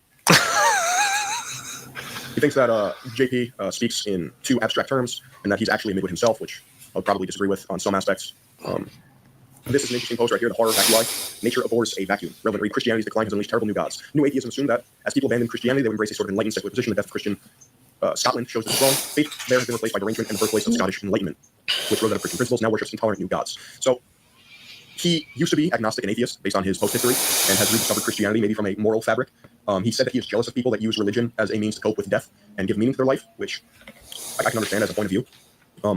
This post right here highlights that he is not lib-coded from a religious point of view. He's not entirely secular. He's pro-Christianity. And that kind of threw Reddit for a loop because they were looking for an assassin to put up on a pedestal. They're like, oh, our leftist, fucking revolutionary is this guy's like so based in Chad, but that's not the case. He's not. He doesn't share the same political values that they want to. Why isn't he doing something to remove this mole? I think this mole is removable. I think you can. I mean, this gets in the way. It's right. It's too much. It's overbearing. To glaze. Some people call him an enlightened centrist. Other people call centrism cope. Chat, whenever you talk about this shit, it's like a minefield. Effective accelerationism, anti-capitalist, enlightened centrist, TPOT, that part of Twitter. It's just like, fuck, dude. It's so much. It's so gay and interesting at the same time. And I think it's because when you're dealing with nuance, people just try to put people into buckets to then rationalize why they act in a certain way, and it's not that easy. I don't know much about rationalism. He just blew his nose full power. Jesus Christ. Which is that part of Twitter, or Teapot. It's a particular subsect of this website that kind of farts in their own hand and sniffs it, from what I understand. But if we have any rationalists in chat, maybe you can enlighten me on what that means. Yeah, see, people turn this into like a political war, obviously. Right here, one of the top comments. So he's right wing. Well, no, he has a thought about Christianity in Scotland and what that does for the culture. That doesn't mean you're right wing. Like another right winger putting leftists to shame by carrying out the kind of action they like to pontificate about. It's hard to understand this man. Yeah, his politics are all over the place. Which I think is the case for a lot of people. I don't think it's healthy and conducive to like good faith conversation to just hyper fixate on where is he? Where is he on the political spectrum? I need to know. So that you could then. No, but the reason he committed the murder is Marxist. Relate your own beliefs to his. It's not going to work like that. Go to my bookmarks here. Yeah, the shooter's political views. It's all over the place. Here's a meme. The shells at the scene. Another interesting thing is he wrote delay, deny, depose on the 3 bullet casings or bullets. I don't know which ones. Like I said, I'm not the biggest gun enthusiast. Not on principle, but because I just haven't gone down that rabbit hole. The only gun knowledge I really have is from what my friends tell me, and I try to absorb and video games, growing up in movies and shit like that. But delay, deny, depose is a name of a book. Oh, let me get the title for you guys. Yeah, there's already a fucking Wikipedia article about it. Delay, deny, defend. Why insurance companies don't pay claims and what you can do about it. It's a 2010 book by Rutgers law professor J.M. Feynman and published by Portfolio Hardcover and imprint of Penguin Group. Here's the book. So that was premeditated. Pretty cold. Mario here, good friend of Luigi. Here we go with the physiognomy checks and the black pill philosophy. The left leaning into physical appearance as an indicator of morality. We are so cooked. They're shooters versus our shooters. Yeah, I mean. Oh my God. Here we got another thread. Let me get this straight. United has massive breach. They hired Palo Alto to investigate. Nancy Pelosi buys call options on Palo Alto right before it's announced. United CEO murdered before insider trading testimony. Luigi Mangione is a patsy. Nancy Pelosi murdered Brian Thompson. This is a bit too schizo for me. I don't think that's the case. I don't think that he's the fall guy for anything. I just think he fucking is a disgruntled revolutionary. I mean, yeah, you etch it into the casing, not the bullet. Yeah, I was listening to, who was I watching? Halsey English. I don't have it up. So Halsey English says that he is a CIA operative or something, which, I mean, I like Halsey, but it's terrible that people believe in so many conspiracy theories. Wait, where did this guy go?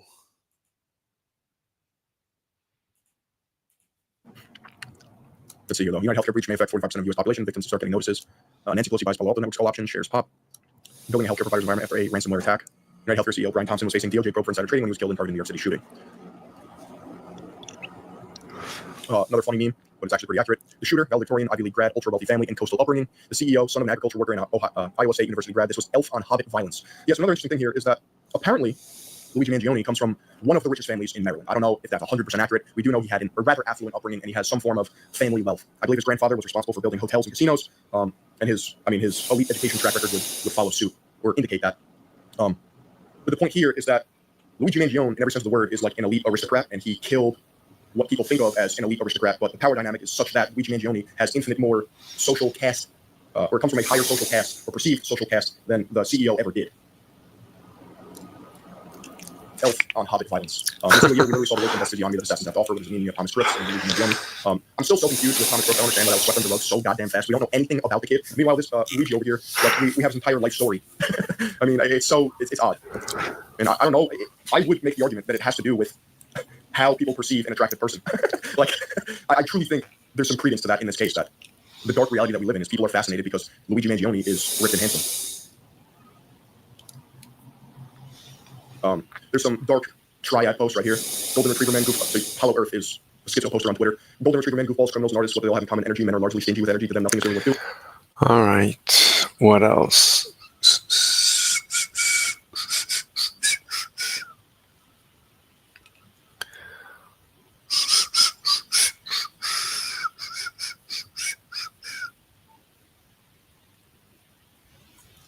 Doc, time to rock. Good evening, good morning, good afternoon to everyone who's watching from all over the world. It's your friendly neighborhood philosopher here, D Wood. AP should be here any second. I could not wait any longer because time is short. I have another live stream tonight on Marlon's channel. Going to be me and God Logic, Avery from. I think crypto brings the mentally ill. I don't think Haley, what's her name? The Haktua chick, I don't think she's going to face any charges. I think everything she did is covered. It's legal. Rug pulling is legal. Everything is above board, above the table. What do you call it? Over the table. I mean, it's all transparent. She didn't do anything illegal. So that's the end of that.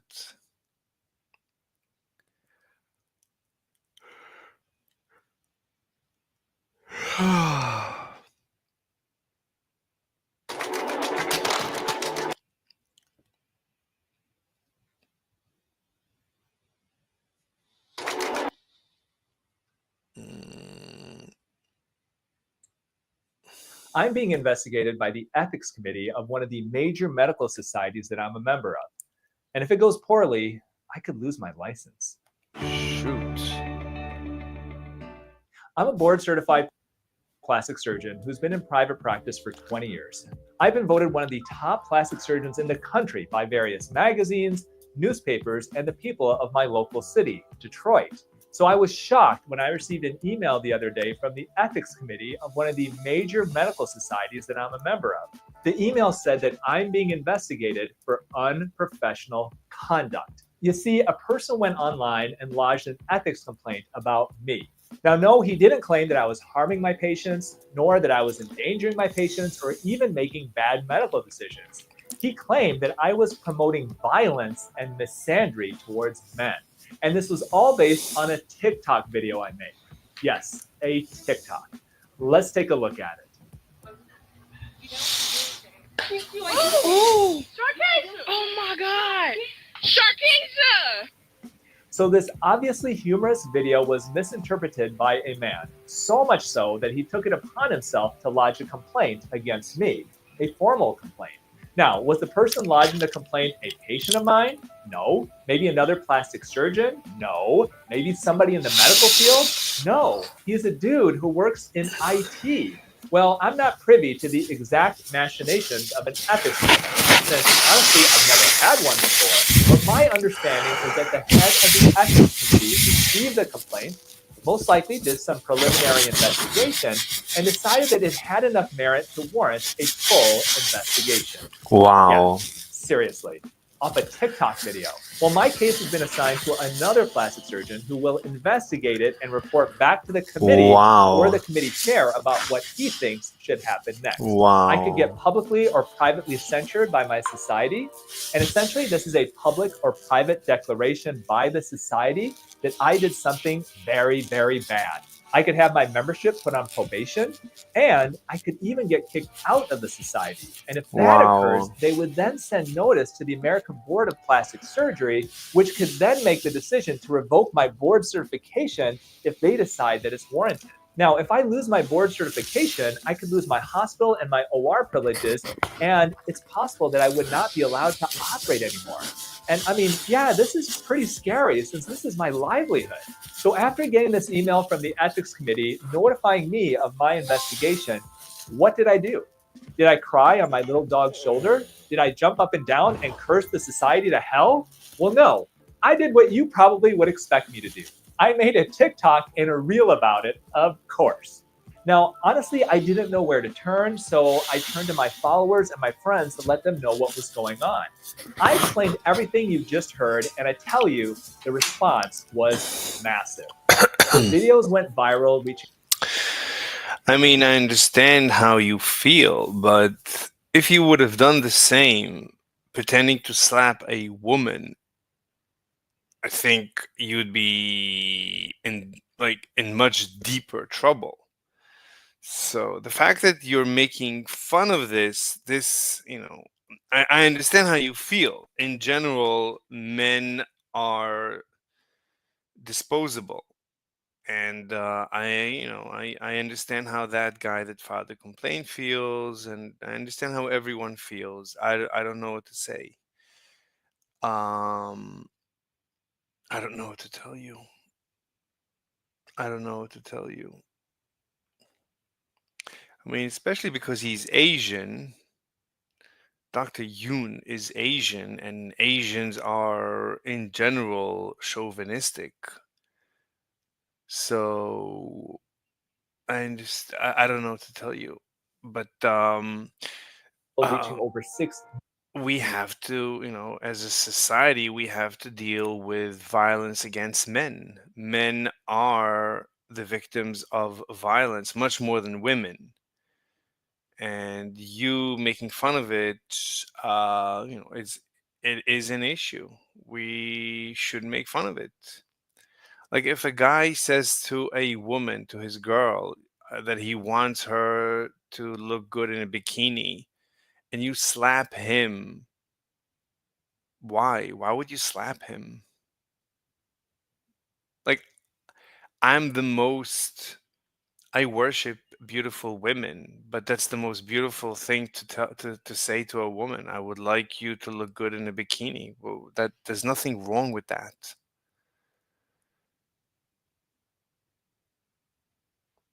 I don't get it. Why would you? I don't understand where you're coming from. That you slap a guy. That's like so woke. That's like you're overacting. Anyway, I don't know what to tell you. I understand your frustration. What else we got?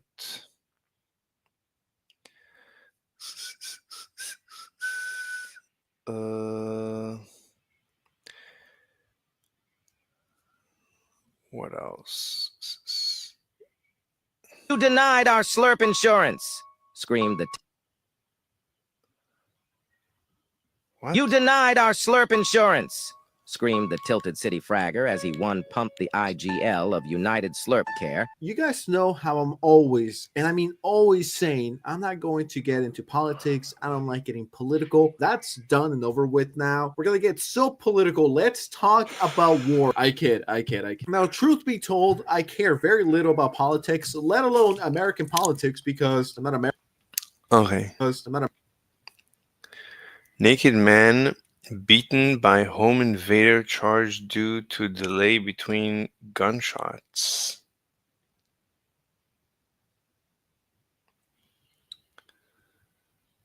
Oh, yeah.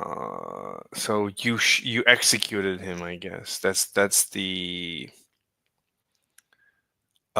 charge. Breaking news. The U.S. Space Force is about to change the game for SpaceX's Starship launches in California. While SpaceX has faced constant pushback from the California Coastal Commission over their Falcon rocket launches, a groundbreaking military solution could bypass these regulatory hurdles entirely. This development isn't just about launching rockets. It's about transforming America's military capabilities and response times in an increasingly tense global landscape. The Pentagon's interest in Starship has reached new heights following the successful test flights 5 and 6, where we witnessed both the impressive Mechazilla catch and the presence of high-profile figures, including Space Force Chief of Operations. Okay, it's too slow. What's going on? Okay.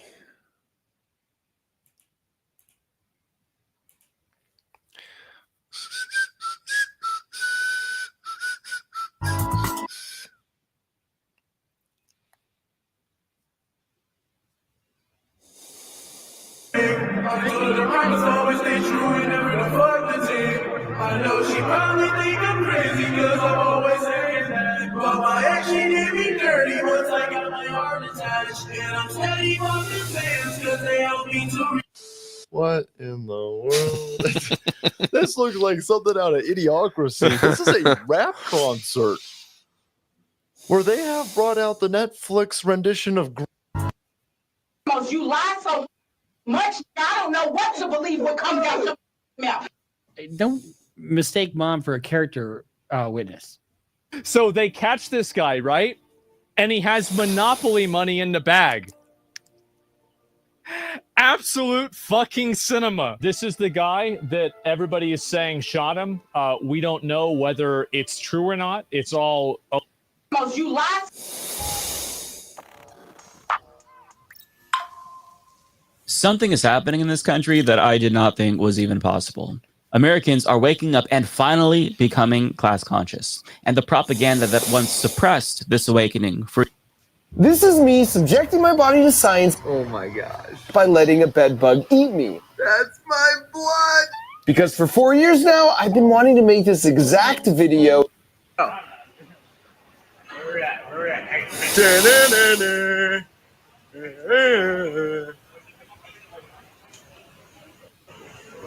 What? Well, pal, what you gonna do? What you gonna do, pal? Yeah. It's funny how the people who have the least to show for themselves are always the first to comment on I be doing. So in case you guys didn't know, Jack Doherty is known for pulling a lot of stunts in his career that caused a lot of people to hate him over the course of his. The man responsible for the brutal death of Orange County teen Blaze Bernstein will spend the rest of his life behind bars. It was an emotional day in court and a tearful end to a heartbreaking case that gripped Southern California.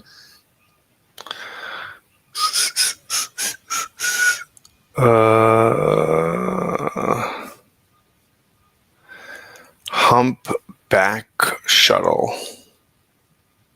Why is there no audio?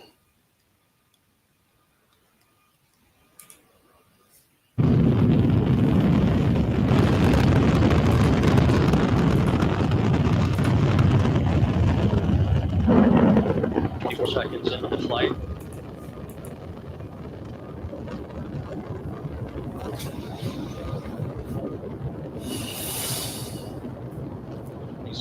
Miles an hour, 21 miles in altitude, 24 miles downrange. Standing by for soft rocket booster separation.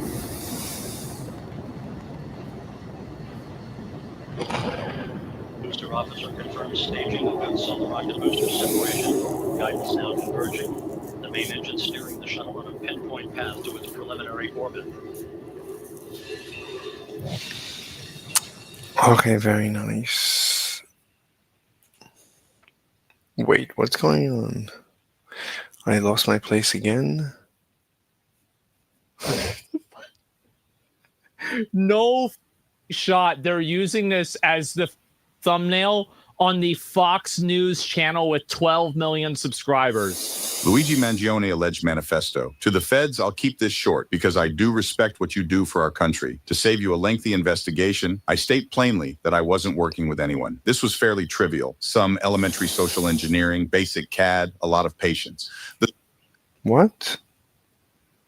The spiral notebook, if present, has some straggling notes and to-do lists that illuminate the gist of it. My tech is pretty locked down because I work in engineering, so probably not much info there. I do apologize for any strife of traumas, but it had to be done. Frankly, these parasites simply had it coming. A reminder, the U.S. has the #1 most expensive healthcare system in the world, yet we rank roughly 42 in life expectancy. United is the largest company in the U.S. by market cap, behind only Apple, Google, Walmart. It has grown and grown, but our life expectancy, no, the reality is these have simply gotten too powerful, and they continue to abuse our country for immense...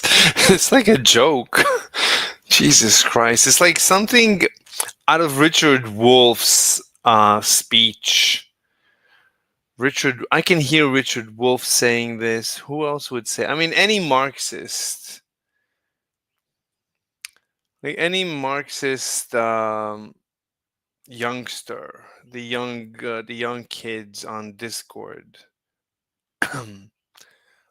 like talking point after talking point of all these data points that are each correct, but there's no economic analysis.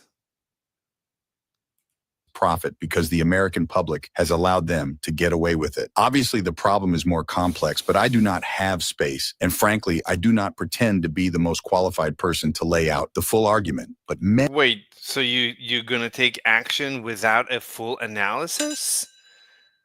Many have illuminated the corruption and greed decades ago, and the problems simply remain. It is not an issue of awareness at this point, but clearly power games at play. Evidently, I'm the first to face it with such brutal honesty. All right, buck up. We begin with a Fox News alert. The suspect in the killing of the United Healthcare CEO, Brian Thompson, has been charged. And the fact is, so the CEO was shot, I think, twice, and then the gunman's gun jammed. At this point, if the CEO had a gun on him, or if this guy had a gun on him, is there somebody else? I don't know. But if the CEO had a gun on him, he would have been able to shoot the gunman, and the gunman would have maybe died. Instead, the gunman was able to fix the jam and execute the CEO. So the problem ultimately is that we're not following the law. The law says literally shall not be infringed, and no one cares. That's the problem. After being arrested Monday at a McDonald's in Altoona, Pennsylvania. Right now, he's being held at a jail in Huntingdon, Pennsylvania. Yep. Alexis McAdams has been covering the case all week long from the time of the shooting, actually within the hour. Alexis is now joining us here. Alexis, bit of a surprise that we found him in Altoona. That's right. And it came in from a 911 call from a worker of that McDonald's. So that's how this case ended up breaking, according to authorities. So the manhunt for the killer now ending at that McDonald's in Pennsylvania. Luigi Mangioni should have gone to Burger King. Facing a wide range of charges now, including murder right here in New York City. So the 26-year-old, you see him there on the screen, he was cuffed, then walked out of a Pennsylvania police department overnight. He's kind of looking around at the media, seeing who's out there, and there were a lot of cameras capturing his every move. Mangioni then stood in front of a judge who explained that he could be extradited to New York City because he was hit with some charges in Pennsylvania, but the ones in New York City are the ones that are the most serious, including murder. So this comes after a McDonald's employee spots Mangioni in Altoona, Pennsylvania. It's like a 4.5-hour drive away from where this murder happened. That person called 911 to report the sighting, saying, I think I recognize the guy in the wanted pictures, specifically his eyebrows and his eyes, because he was wearing some type of surgical mask as he was eating inside that McDonald's. Mangioni was sitting there wearing that mask. When officers pulled up and asked him some questions, they said, that's crazy because, like, his eyebrows, they said? Murder happened. That person called 911 to report the sighting, saying, extradited to New York City because he was hit with some charges in Pennsylvania, but the ones in New York City are the ones that are the most serious, including murder. So this comes after a McDonald's employee spots Mangioni in Altoona, Pennsylvania. It's like a 4.5-hour drive away from where this murder happened. That person called 911 to report the sighting, saying, I think I recognize the guy in the wanted pictures, specifically his eyebrows and his eyes, because he was wearing His eyebrows, yeah, very distinct eyebrows. some type of surgical mask as he was eating inside that McDonald's. Mangioni was sitting there wearing And the surgical mask. that mask. The officers Who is wearing a mask now? I mean, just by wearing a mask, you're giving yourself away. pulled up and asked him some questions. They said, That's crazy because, like, people would always smoke weed at the McDonald's near me, and they would never call the cops on anything. Like, I remember there were like these homeless people that would live at the drive-thru, and they would be like, as soon as you would pull up after you got the food, like, can I get your change? And I remember like the manager came out, like she had like a broom. She's like, get out of here, Rufus, go back over to the fucking median. You can't be at the McDonald's anymore. Yes. Your mask and then questioned the 26-year-old, who they say started shaking, visibly acting really We're laughing at homeless. That's terrible. nervous when they asked him, were you recently in New York? Then he handed over a fake ID, and that's key because he used that fake ID, sources tell me, to check into a New York City hostel before the shooting. Mayor Eric Adams has been thanking the officer out in Altoona. Wait, Osman Gold has 3.17 million subs. Wow. Who caught Mangioni? Listen. No. Hey, Tyler. Thank you for your guy. Yes, we have New York. We appreciate it. And you just did a great job. Heads up policing. You took a dangerous person off the street. We thank you so much. It was free to do. We're happy to do it. I can't say I was expecting it waking up this morning. Yeah, and that's the thing. You just have to keep your eye out. And that's exactly what the worker did at McDonald's and the authorities there in Altoona. Mangioni is facing these charges on your screen. Yeah, not a surprise. What the fuck was that? I don't know. He rigged it? You think so? Including second-degree murder in New York in possession of a loaded gun, a gun they believe he printed on a 3D printer. Mangioni. Oh yeah. This is going to be really common. Is that all the gun control and everything doing that's going to mean nothing because people are just going to be able to 3D print guns. Yeah, gun control is it's not going to happen. And they're going to be able to do this all around the world too, by the way. So like all the countries where like people aren't able to like own a gun legally, well, they're just going to be able to 3D print a gun. That's it. Where do you get bullets? I don't know. I don't know if you can 3D print that too. I have no idea. Backpack with them at the time of the arrest. Inside was a handwritten note that they say explained a possible motive, talking all about how he was in severe back pain and talking about the healthcare industry, saying it was a big scam. Also inside was a He's right. It is a big scam. Wait, what's a big scam? What? The big scam. Also inside was a I don't know. I don't know if you can 3D print that too. I have no idea. backpack with them at the time of the What do you mean 3D print the bullet? I mean, maybe out of plastic, but that's going to be too light. arrest. Inside was a handwritten note that they say explained a possible motive, talking all about how he was in severe back So you see, he's not chiseled. He has gained weight. pain and talking about the healthcare industry, saying it was a big scam. Also inside was a He's right. It is a big scam. It is a big scam. The health care industry is a big scam. and the Ivy League grad and Maryland native who went to a really expensive prep school and then went to UPenn reportedly. All right. Wait, is he also with the spoon inside his teacup? And the Ivy League grad and Maryland native who went to a really No, he's using a straw. expensive prep school and then went to UPenn reportedly mentioned United Healthcare by name. Reading this, they say parasites had it coming. I do apologize for any strife and trauma, but it had to be done. So some disturbing Jesus word there that will all be part of this case. This is who was killed on your screen. It was a dad who was only 50 years old in town for work. He worked for United Healthcare for like 2 decades and was shot at least 2 times. In that video, he kind of got shot in the leg first, then shot right in the chest. He leaves behind a wife and 2 kids. Pennsylvania Governor Josh Shapiro making sure people in their community. So he was shot in the leg. He could have easily survived if he had a gun on him. And he knew people are threatening to kill him. No, he was not a hero, this gunman. In some dark corners, this killer is being hailed as a hero. Hear me on this. He is no hero. The real hero in this story is the person who called 911 at McDonald's this morning. I do think that it's very common that people on the internet have like these like internet vigilante, like revolutionary politics. Average normal people know that it's fucking insane to actually just go out and shoot somebody in cold blood. Like this is not a normal opinion that real people have. This is an internet opinion that is held primarily by either children or people with the minds of children. Sorry. Yeah, chat's retarded. I know. A lot of people are favorable. And here's the thing. It is possible. It's the same thing. Isn't Destiny pro... Didn't Destiny make a joke out of the Trump assassinations? With the Unabomber. The things that the Unabomber said, some of them I agree with. I do. But I don't agree with blowing people up. It's really simple. You can agree with some because you're soft. Well, so are you. Everybody thinks that they're going to be a hard ass whenever they're sitting in their air-conditioned room and nobody is going to target them. Why would somebody not target you? See, you think that you're one of the good ones until somebody else decides you're not, and then they shoot you. You can't live in a world like that. It's insane. Come on, what are we doing? Of course it's bad. So Josh Shapiro using that moment to let everybody know. That's the argument. Of course it's bad. That's it.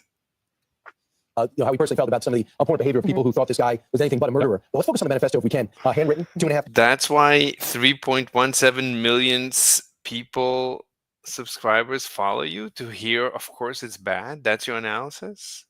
Pages condemn the healthcare system. The document specifically mentioned United Healthcare, the insurance giant. Also, as you said before, one of the quotes was they called them parasites. And so the document said, I do apologize for the strife and trauma. What was the rest of as I killed the father of your family and your husband, I apologize for that. But it's clear there was one person who was a high school valedictorian, went to UPenn, and it seems to be a different person now. Yeah, something changed. You can listen to his speech when he was a valedictorian, at that prep school in Maryland, and he's talking all about how the class there in 2016 wanted to get out there into the world and make a big difference. And now you look at, we had a bright future. His family had posted about that. He was very intelligent in the classroom. And now, of course, right? Somebody says, what about the countless policies that the United Healthcare CEO approved, which caused people to be denied that led to direct deaths? Well, I think that if you want to use that logic, that the way that the person behaves and like what they're doing, then you have to take matters into your own hands. You have to kill them. Then I don't really see I don't see there being a large moral difference between that and burning down a building full of people that are making guns. I don't see there being a big moral difference. And so as soon as you start saying that, the problem isn't that. Wait, so he's anti-gun? Oh, Jesus. People can be. The problem isn't that like it's happening, right? I do think that, like people like that should be held accountable, but you can't let an individual person decide what that accountability is. That's the difference. I think that almost everybody here agrees that insurance companies are bad, they're predatory, and they're pieces of shit. I think most people Jesus Christ. know that, or at least have that opinion, but that doesn't mean that you can kill the people that run them. But what's your opinion? Do you agreed that they are terrible, that the health insurance companies are terrible, or even that you said health care? I mean, it's just that simple. All right, how else then? You work towards democratic change by trying to get people to vote for things that you believe in, and you can change the system democratically. That's the way it works. And also, who says that this other private company has to be accountable to you? This is a private citizen and a private company. The default is that they're not accountable to you. Because what happens if you then become accountable to them? See, these people never think about it when the shoe's on the other foot. If you want other people to be accountable to you, and you're willing to use violence to assert that accountability, then don't be surprised when those people turn around and do the same thing. And they've got a lot more money, and they've got a lot bigger guns. Like, let's be honest. Chat's hypocrisy. It's not hypocrisy. So are you pro-gun, anti? What? Yeah, I mean, yeah. People are now complaining that you're a hypocrite. Is short-sighted, childish thinking that a lot of people have because they never like. This is an internet viewpoint. If you go out into the real, so people are not understanding Osman Gold and are calling him a hypocrite because he agrees with the position of the executioner, but he doesn't agree with the execution. So that's very confusing. real world, nobody's going to think like this or talk like this. This is a total thing. As it's actually naive to think there's a democratic process against lobbies like this. Do you think that they don't count the votes? So is that it? So you think that because the system is rigged, because you have decided that the system is rigged, now you get to kill everybody in the system? Well, okay, let's say you think the system's rigged. Based off of that argumentation, would it be okay, morally, to burn down a federal building with all the people in it? The problem, why? Why not? That's not the same. According to who? Are these shatters 8 years old? I think that they are. Mentally, I think, and ethically, I think they are. That would be the logical conclusion. Yes, it's the logical conclusion. What I'm saying is that your individual, personal, moral line that you're drawing is not everybody else's. So what you think is justified is not going to be what somebody else thinks is justified. So if you think that one person thinks killing the CEO is justified, the other person thinks burning the whole building down with everybody in it is justified. We can't live in a world like that. You can't do that. Why not? So you agree with everything except for the action. Who said it was justified? The people that are saying it's good. And they're trying to rationalize why it's okay. And to say that, like, oh, well, he did this and it's okay for doing it. It's okay to do it because, what do you call it? Because the system's rigged. And he's trying to justify it too. 90% of people agree with this guy. Maybe we can make an exception when this is crazy. Yeah, sure. No one needs to be held accountable just because you're rich doesn't mean you're evil. Yeah, sure. They would do it even if it wasn't justified. Sure, absolutely. Everybody understands some people are just stupid. You'll never make me feel empathy for a CEO. Okay, I mean, it's not about having empathy. Like, you're not thinking, like, do you think I give a fuck if this guy dies? I don't care about this guy. I give a fuck about him. I give a fuck about him. I don't care about any of this. It's not my problem. I don't care. This is one random person. It's not the point. Like, nobody knew him. It doesn't matter. The point is that you can't live in a system that allows it to happen. It's the point of it. Like, I'm not empathizing with him. It doesn't matter. It has anything to do with me. But you can understand that, like, the system itself is bad. Eventually, turn against you. Yes, of course. This, he's looking, to spend the rest of his life behind bars. Well, and people are starting to do a deep dive on his online profile. And I believe it was the Wall Street Journal looked at the reviews he wrote on books he had read. Yep. And among other things, he gave a book about the Unabomber's Manifesto 4 stars. And we don't know exactly why, if this guy... There were a lot of other philosophers that over time have said things similar to what the Unabomber said. There are a lot of bad people that have some good ideas. Just because some bad people have some bad ideas doesn't mean that they also have good, doesn't mean that they don't also have good ideas too. is the guy right now. He is, he's still the alleged shooter. But it is interesting when you start to look at his online stuff. His X account, formerly known as Twitter, features what looks like an X-ray of somebody who's gone through spinal surgery. That's right. And people who've known him say that back pain affected all parts of his life. Guy's 26 years old. Was he just kicked off his parents' health insurance? Is that why? That's a very good component because now 26 is the age that you're off your parents' healthcare insurance. Very good point. If he's the guy who did it, is that why this person wrote deny, delay, depose on those bullets? There are a lot of clues we just haven't. So you think his parents would not have paid for his insurance? I don't get it. I mean, this family's so wealthy. Figured them all out unless it's the obvious one. Yeah, and he had also written on social Plus, he makes good money.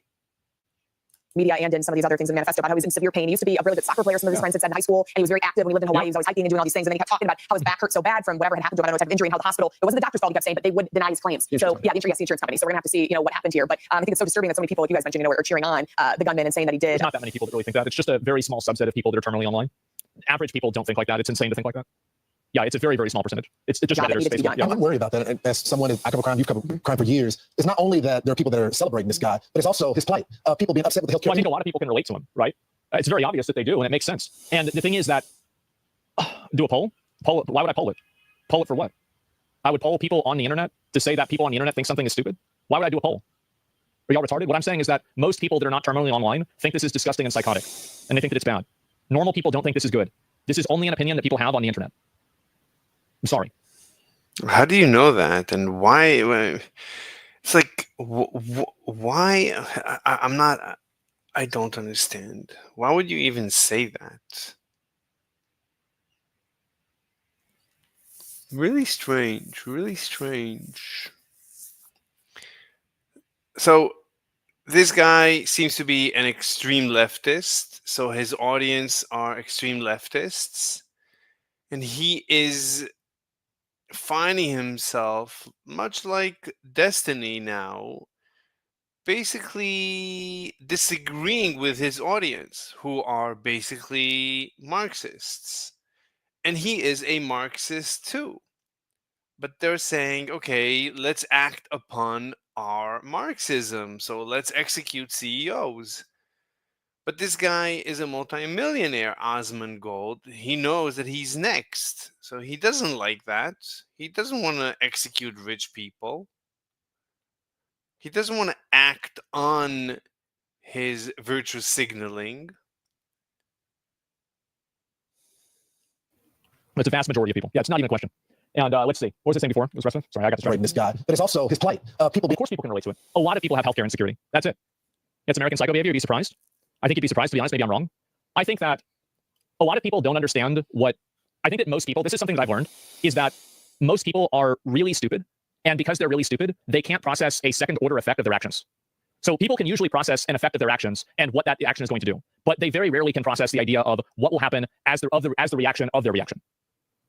Isn't that refuting your argument? No. You disagree, therefore you're stupid? Great argument. Well, it is stupid. Because the thing is that everybody has a problem with something. And if you give people the justification to kill somebody because you have a problem with something, then everybody's going to be killing each other. I don't understand. It's so shocking to me that so many people can have such a short-sighted view on something that's such common sense. Every terrorist thinks that they're the good guy, basically. So if you have somebody who's killing healthcare insurance people, what about somebody who's out there killing religious people? They think religion is bad. They think the Catholic Church is full of pedophiles. And so then they go into a church and they kill everybody in the church. Right? There's another one. What if it's somebody with guns? And it is right. And so you can go into a school. People think schools are indoctrinating people. They shoot everybody in the school. We have that happen. Is that justified? It's absolutely not. It's an overreach as fuck. It's not an overreach. That's the point that I'm making. Everybody thinks that it's an overreach because of their own personal viewpoint on it. It is not an overreach. It is only an overreach to you. If it's such a massive overreach, then how do we have terrorist attacks? Well, because for them, it's not. A CEO destroyed lives. You fucking retarded? So let's go ahead and let's explore this thinking. Do you think that you should go around and be able to shoot somebody that you don't like? Let's explore this line of thinking and see where it goes.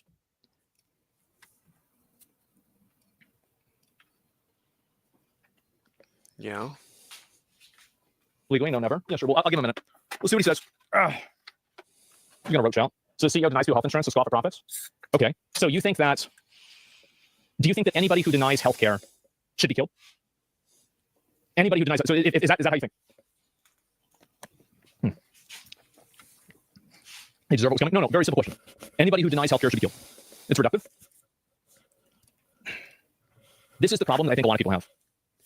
They are unable to conceptualize that other people's logic is not their own. the CEO is different from everyone. What if I disagree with that? Okay, what do you fuck about? You only see money. They're comparing that to original. It's not the same. Why is it not the same? A lot of people think that the church only cares about money. It's very common. Why wouldn't you do that? This chat's bringing Zach's point of being terminally online. You're trying to lump in fallacies to justify your own disagreement. Well, it's because it doesn't make sense. Here's the way I see it. I think that if you apply this logic, and it's a person who maybe paints with a slightly broader brush, you could justify killing millions of people.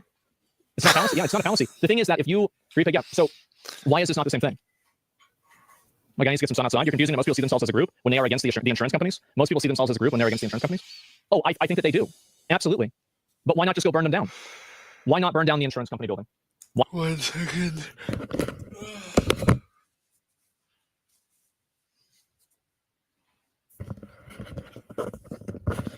This is really fascinating.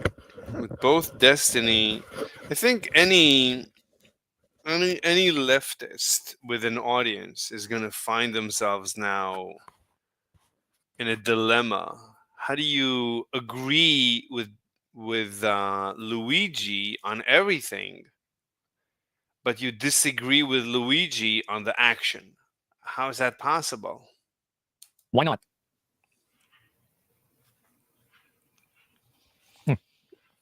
Go to jail? Exactly.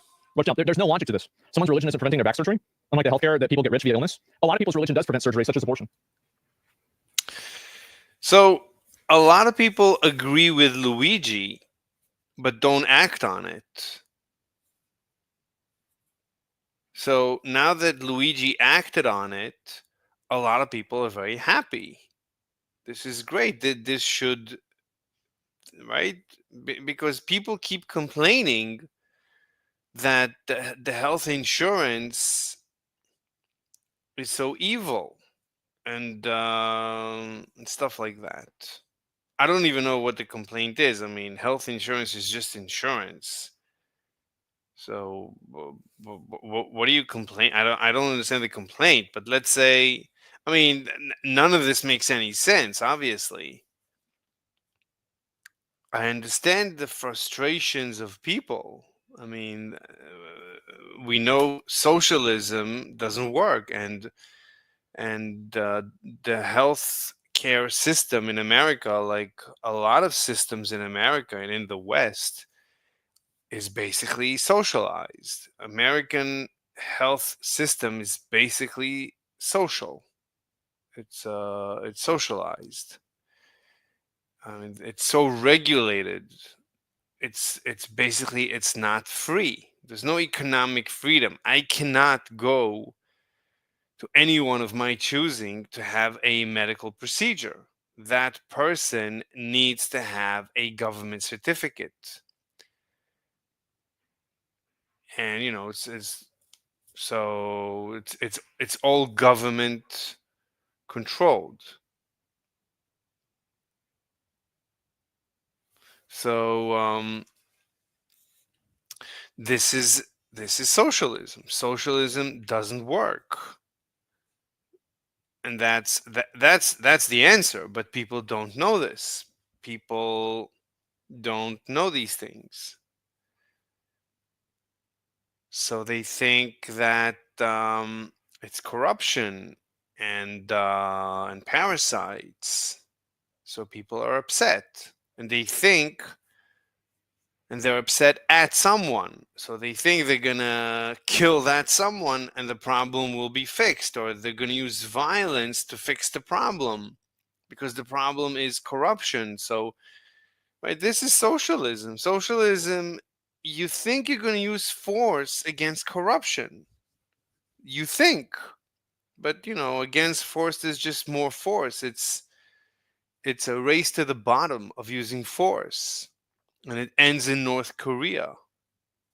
And even North Korea, in the future, we're going to look back and we're going to think, oh, it used to be so great in North Korea. It's going to be much, much worse than North Korea in the future, I believe. Religion can be massively oppressive. It's just, there's no thinking to this. It's only feeling. There's no logic to this at all. It's nice. It's just, yeah. It's like informing children on how to behave. People aren't thinking logically, they're thinking with emotion. The most normal people agree you can't go around killing people. Yep. For example, Jehovah's Witness.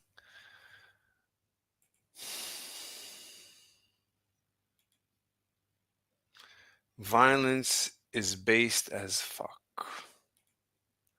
You can use force against corruption. It's called revolution.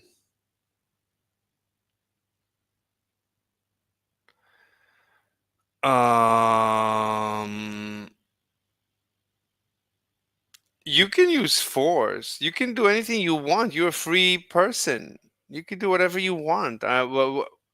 What's your goal? That's the question. American Revolution, for example. Yeah, but look, the question. I'm not denying that you can use force, that you can have a revolution. I'm not denying that. The question is, what's your ultimate goal? Should they have kept paying taxes to the King of England? I don't know. The question is, what's your goal? What was their goal? What should the goal be? I don't know. What do you mean by should? What's the goal? You can use force. Let's say let's take a case where you have a child and the child misbehaves. So you could beat the child. You could beat the child. You can beat them, and maybe you will fix, quote unquote, the child's behavior using force, right? You could use force against a little child, obviously. Um, should you, right? You could do that. The goal is to not have taxation without representation. Yeah. Okay. I mean, I don't. But what's your ultimate goal? What's your ultimate goal in the universe? Well, in life, in the universe, right? Let's say you have a child who's misbehaving. So you could use force. You could kill the child, right? You could kill the child. Well, it's malfunctioning, so dispose of the child. You could do that. But right, that you could. The question is, what's your goal? Right? Usually, if you kill a child, you're going to end up yourself in jail. Independence was the goal of the revolutionaries. But what is your goal? I don't know. I mean, what should the goal be? I agree. You're just. We know the facts. The question is, you're. Let's go back to a child. My goal is to take over the world. Okay, that's a good goal, but let's say you took over the world. But let's start with you having a child, and the child misbehaves, or you have a puppy and the puppy misbehaves. You could kill the puppy. It's a broken puppy. It's no good. It poops on the carpet. So put it in the blender and or whatever, twist its neck off. You could do that. Don't have a child or a puppy. Hmm. We could even discuss an AI. Let's say the AI, or let's say your laptop is not doing what you want. You could break the laptop, right? Some people, you've seen videos of people taking in their computer and destroying it. Right? People sometimes get upset at inanimate objects and destroy them. Right? You could do that. You could use violence. The question is, does that make any sense? Well, right? When you break your own laptop, what have you accomplished? Did you fix the issue? So some people would say, yes, Siri didn't respond correctly, so I destroyed my iPhone. Most people wouldn't agree with you, right? It doesn't make any sense. The question is, what's your ultimate goal? Right? So I would say your ultimate goal, like you said, is to take over the world, is to enjoy life, is to optimize. You want to optimize, you want to live an optimal life. So if you have a child that's misbehaving, you could use violence against the child. But if you look at the research about violence, it sometimes backfires. I think it always backfires. Maybe you're not going to suffer the entire consequences, because like if you use extreme violence, you can create you could drive your child into insanity. That could happen, and an insane child could come back to haunt you either directly or indirectly. So you would have to deal with that. So that's the path of violence. And there's another path of dealing with a misbehaving child.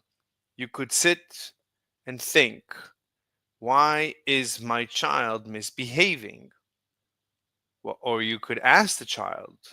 You could have a discussion. Why did you do that? And so on. And you could try and figure it out. And, using trial and error, and go online and research and study and think and try this way and that way. I don't know, maybe violence, maybe you do have a child that the only solution is to kill it. Maybe, I don't know. um but that's extremely unlikely. I don't think that ever happened in the history of the world. The Bible says that in the Bible there is such a thing, that you discover that your child is so terrible that you don't have any other choice. You have to execute the child as a child before it commits a crime. If you come to the conclusion that the child is misbehaving terribly enough and is not listening to you, then you go through an execution, a legit execution. You stone the child to death. A child. So, yeah.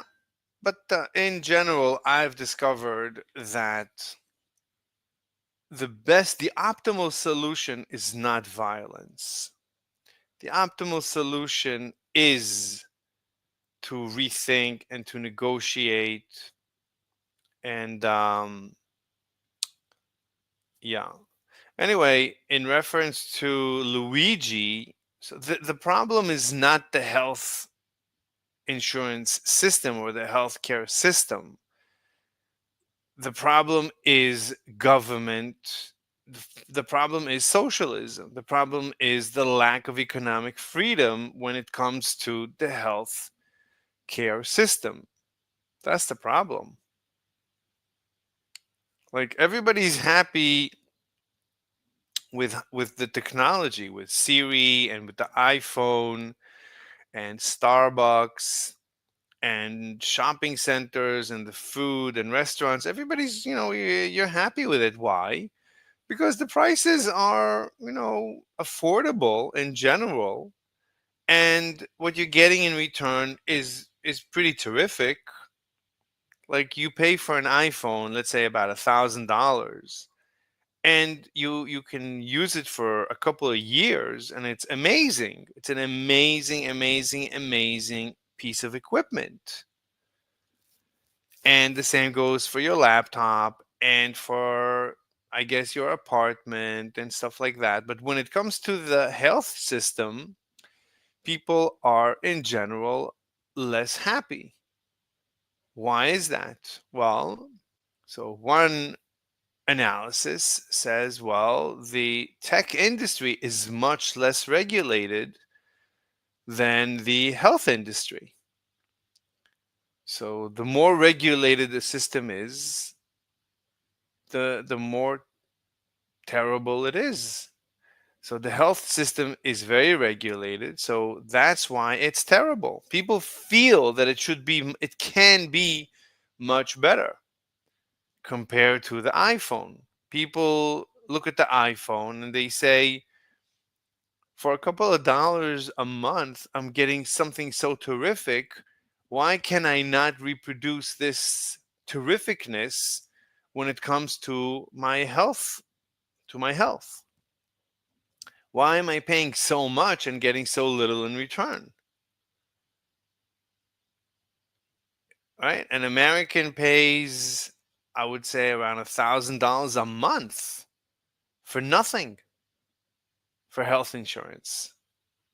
Basically, you're paying for your iPhone, I would say maybe $100 a month, but you're getting, I mean, the whole package. You're getting so much for that. You're getting so much. You pay another $100 a month for your internet provider at home, and you have amazing internet, and so on. Like usually you pay a couple of dollars a month for your house. Yeah, you pay probably around at least $1,000, probably more, $2,000, $3,000 a month, but you get a house. What are you getting for your health insurance? You're not getting anything because most people are healthy most of the time. So why is it so expensive? And then when you actually have a need for it, it's usually not covered. It's out of this, out of that. Then you end up having to pay or die. So yeah, but that's it. Anyway, let's get back to this guy. This is deny blood transfusions. Yep, there we go. I'll read another one. And I just want to show you guys that this line of thinking, walking into a church like Christ Church, is another story altogether. Why? Why is it another story? Because I think that logically you can make the same argument. Why? That's not even the point. It is. The point is that if you use this justification, so this is the way that I think about it. I think that most types of thinking, the more situations that they're applicable to, the better it is, and the fewer situations that they're applicable to, the worse it is. And what I'm saying is that when you use this logic in other circumstances that are similar, it would immediately seem terrible. So maybe the reason for that is because it's terrible logic. CEOs not protected status? Well, why would I care about that? That's just a legal definition. I mean, like, I don't think people decide whether they want to shoot somebody based off of discriminate. Like, oh, well, we can't shoot these people. That would be discrimination. So Osmongold, you see, he's not saying that there is a problem with violence. There's no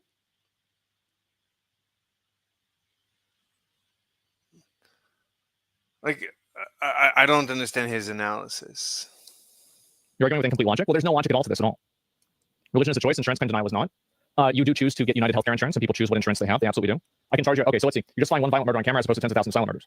So where is your logic about this? It's common sense. Yeah, of course it is. People always don't act rationally. No, they don't. But I don't think that you should ever, you should never listen to people, and you should never take people seriously who aren't behaving and thinking rationally. So what's your point of view? Boston Tea Party war? Yeah, this is another one, right? Is not speak for chat. Murder's bad. No one is judge, jury, and executioner. I'm with you on this one. Oh, I know that most normal people are with me on this. But the internet, again, has a very big amount of people that are keyboard revolutionaries. That's what it is. Keyboard revolutionaries. So what's the... What kind of an analysis is this? Logic here? I believe there should be a national jury trial for what? For this case? I'm confused.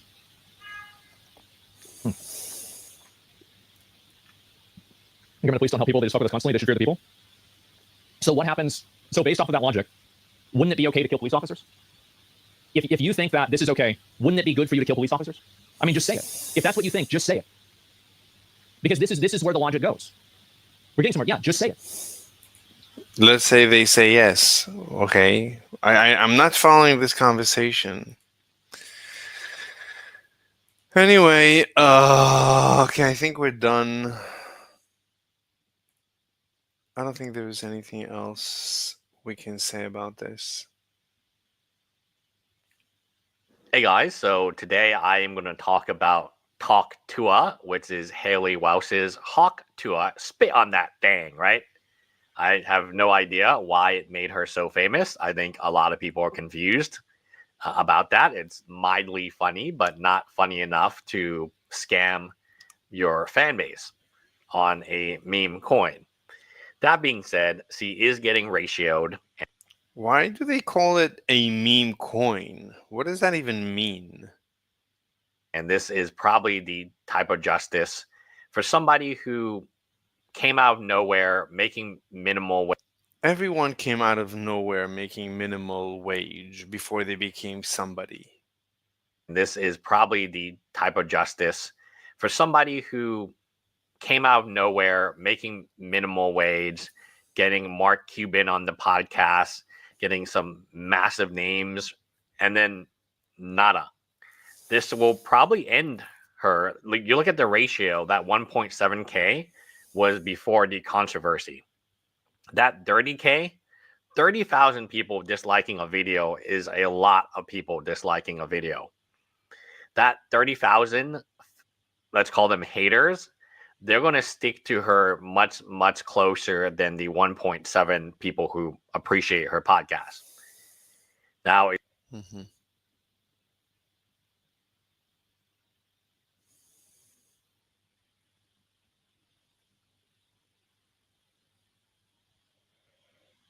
Why is there no audio in the shorts?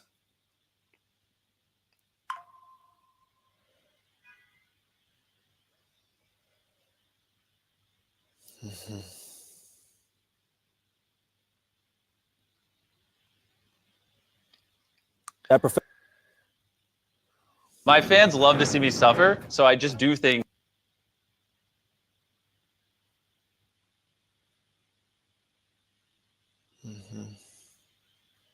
I wish we had audio for the shorts. It's hard to get used to Filipino lifestyle.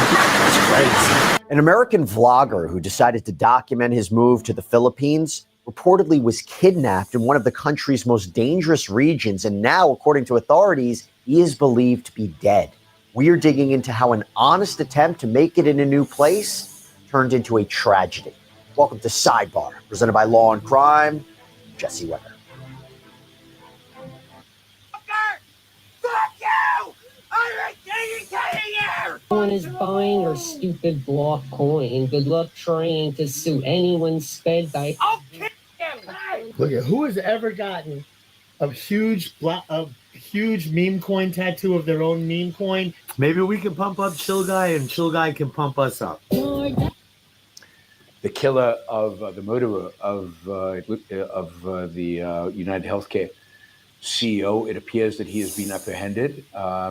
He was apprehended in a McDonald's, identified by somebody in a McDonald's who thought he looked like the picture. They have arrested him. They found a gun in his backpack.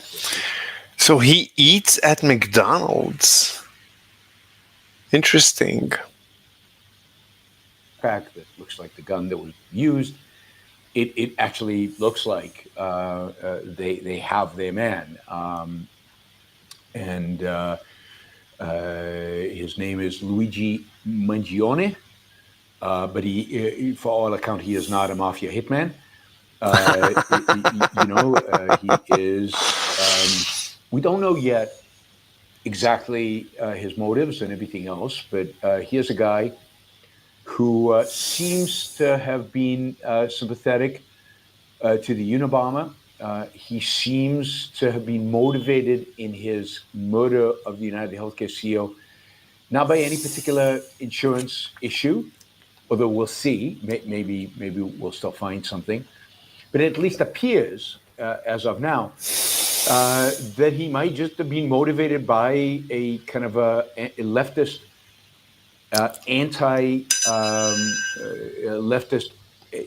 anti-capitalist ideology that drove him to pick a particularly what he considered a particularly offensive CEO and go and shoot him. It really does look like he is a lone gunman. This is not some big conspiracy, but it also doesn't look like he has any specific grievance. I mean, one of the assumptions was. Yeah, this is from yesterday, so it's already outdated. Wow. Brand new at 5, Rensselaer police say they are not surprised. A 3-year-old girl. Whoa. Brand new at 5, Rensselaer police say they are not surprised that Robert Fisher died at the Elmira Correctional Facility this week. That breaking update was first on 13 last night. Fisher only spent a few weeks behind. You see the problem with this. So basically, he was executed.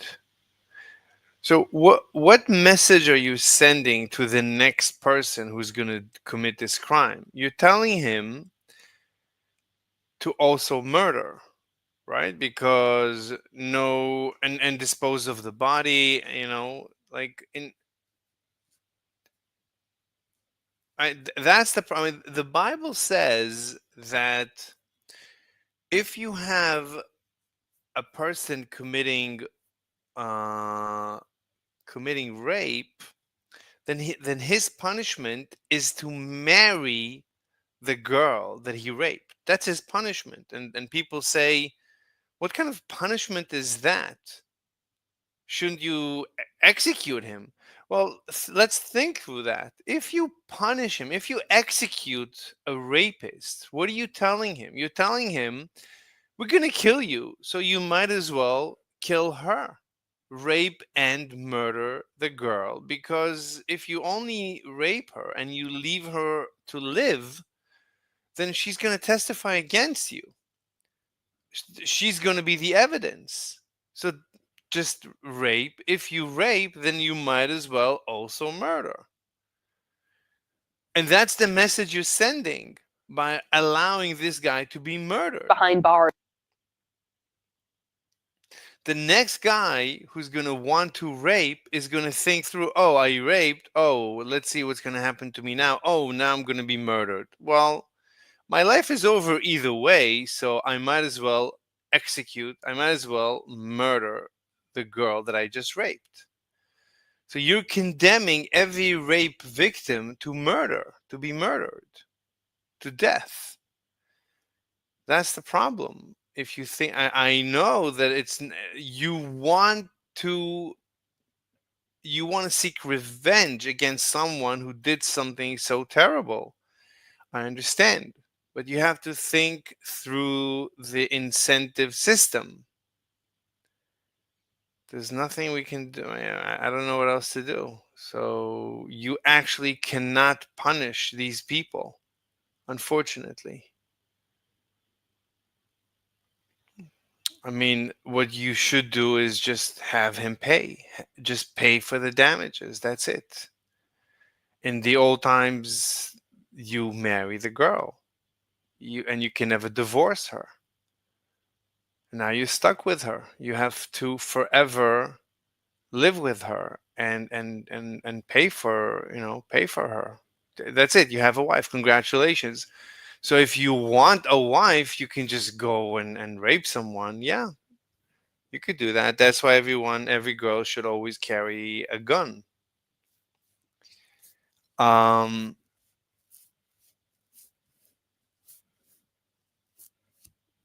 Anyway.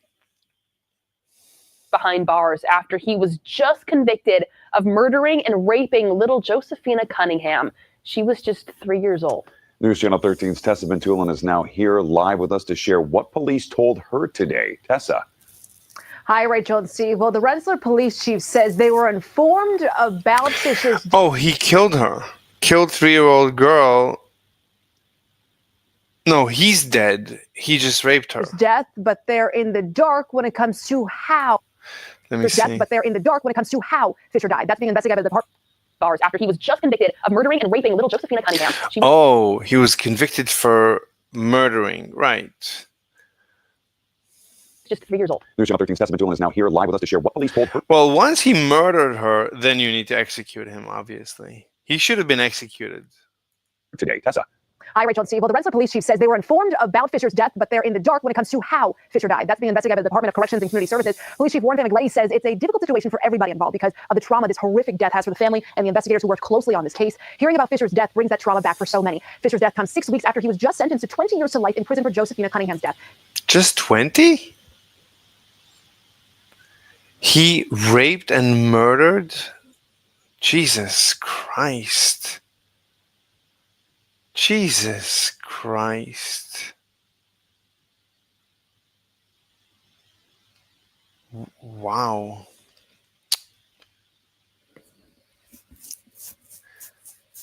So, this is terrible. But so he's an actual pedophile. So, right, again, like think through. So what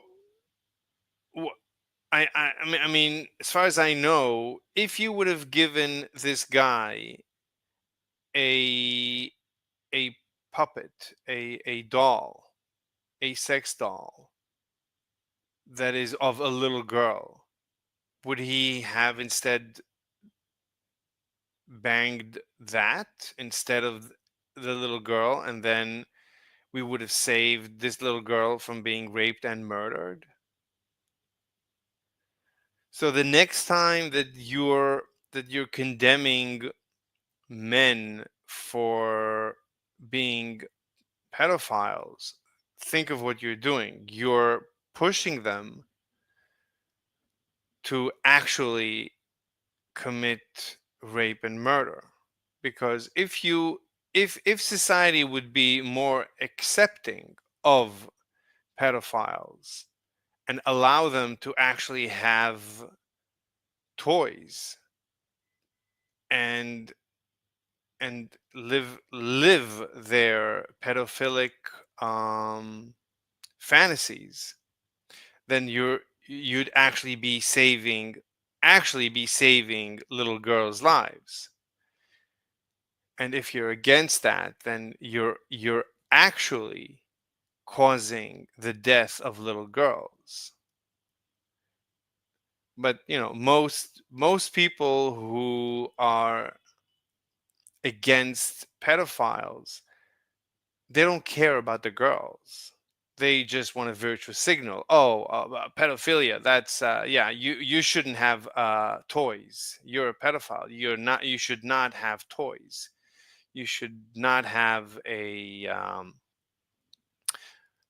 little girl sized doll to bang. Of course not. That's terrible. We would rather you actually rape and murder a little girl. And yeah, very unfortunate.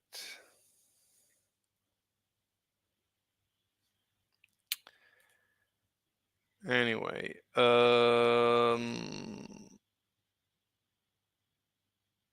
I think we're done. I need to get back to other stuff. All right. I'll see you later, everyone.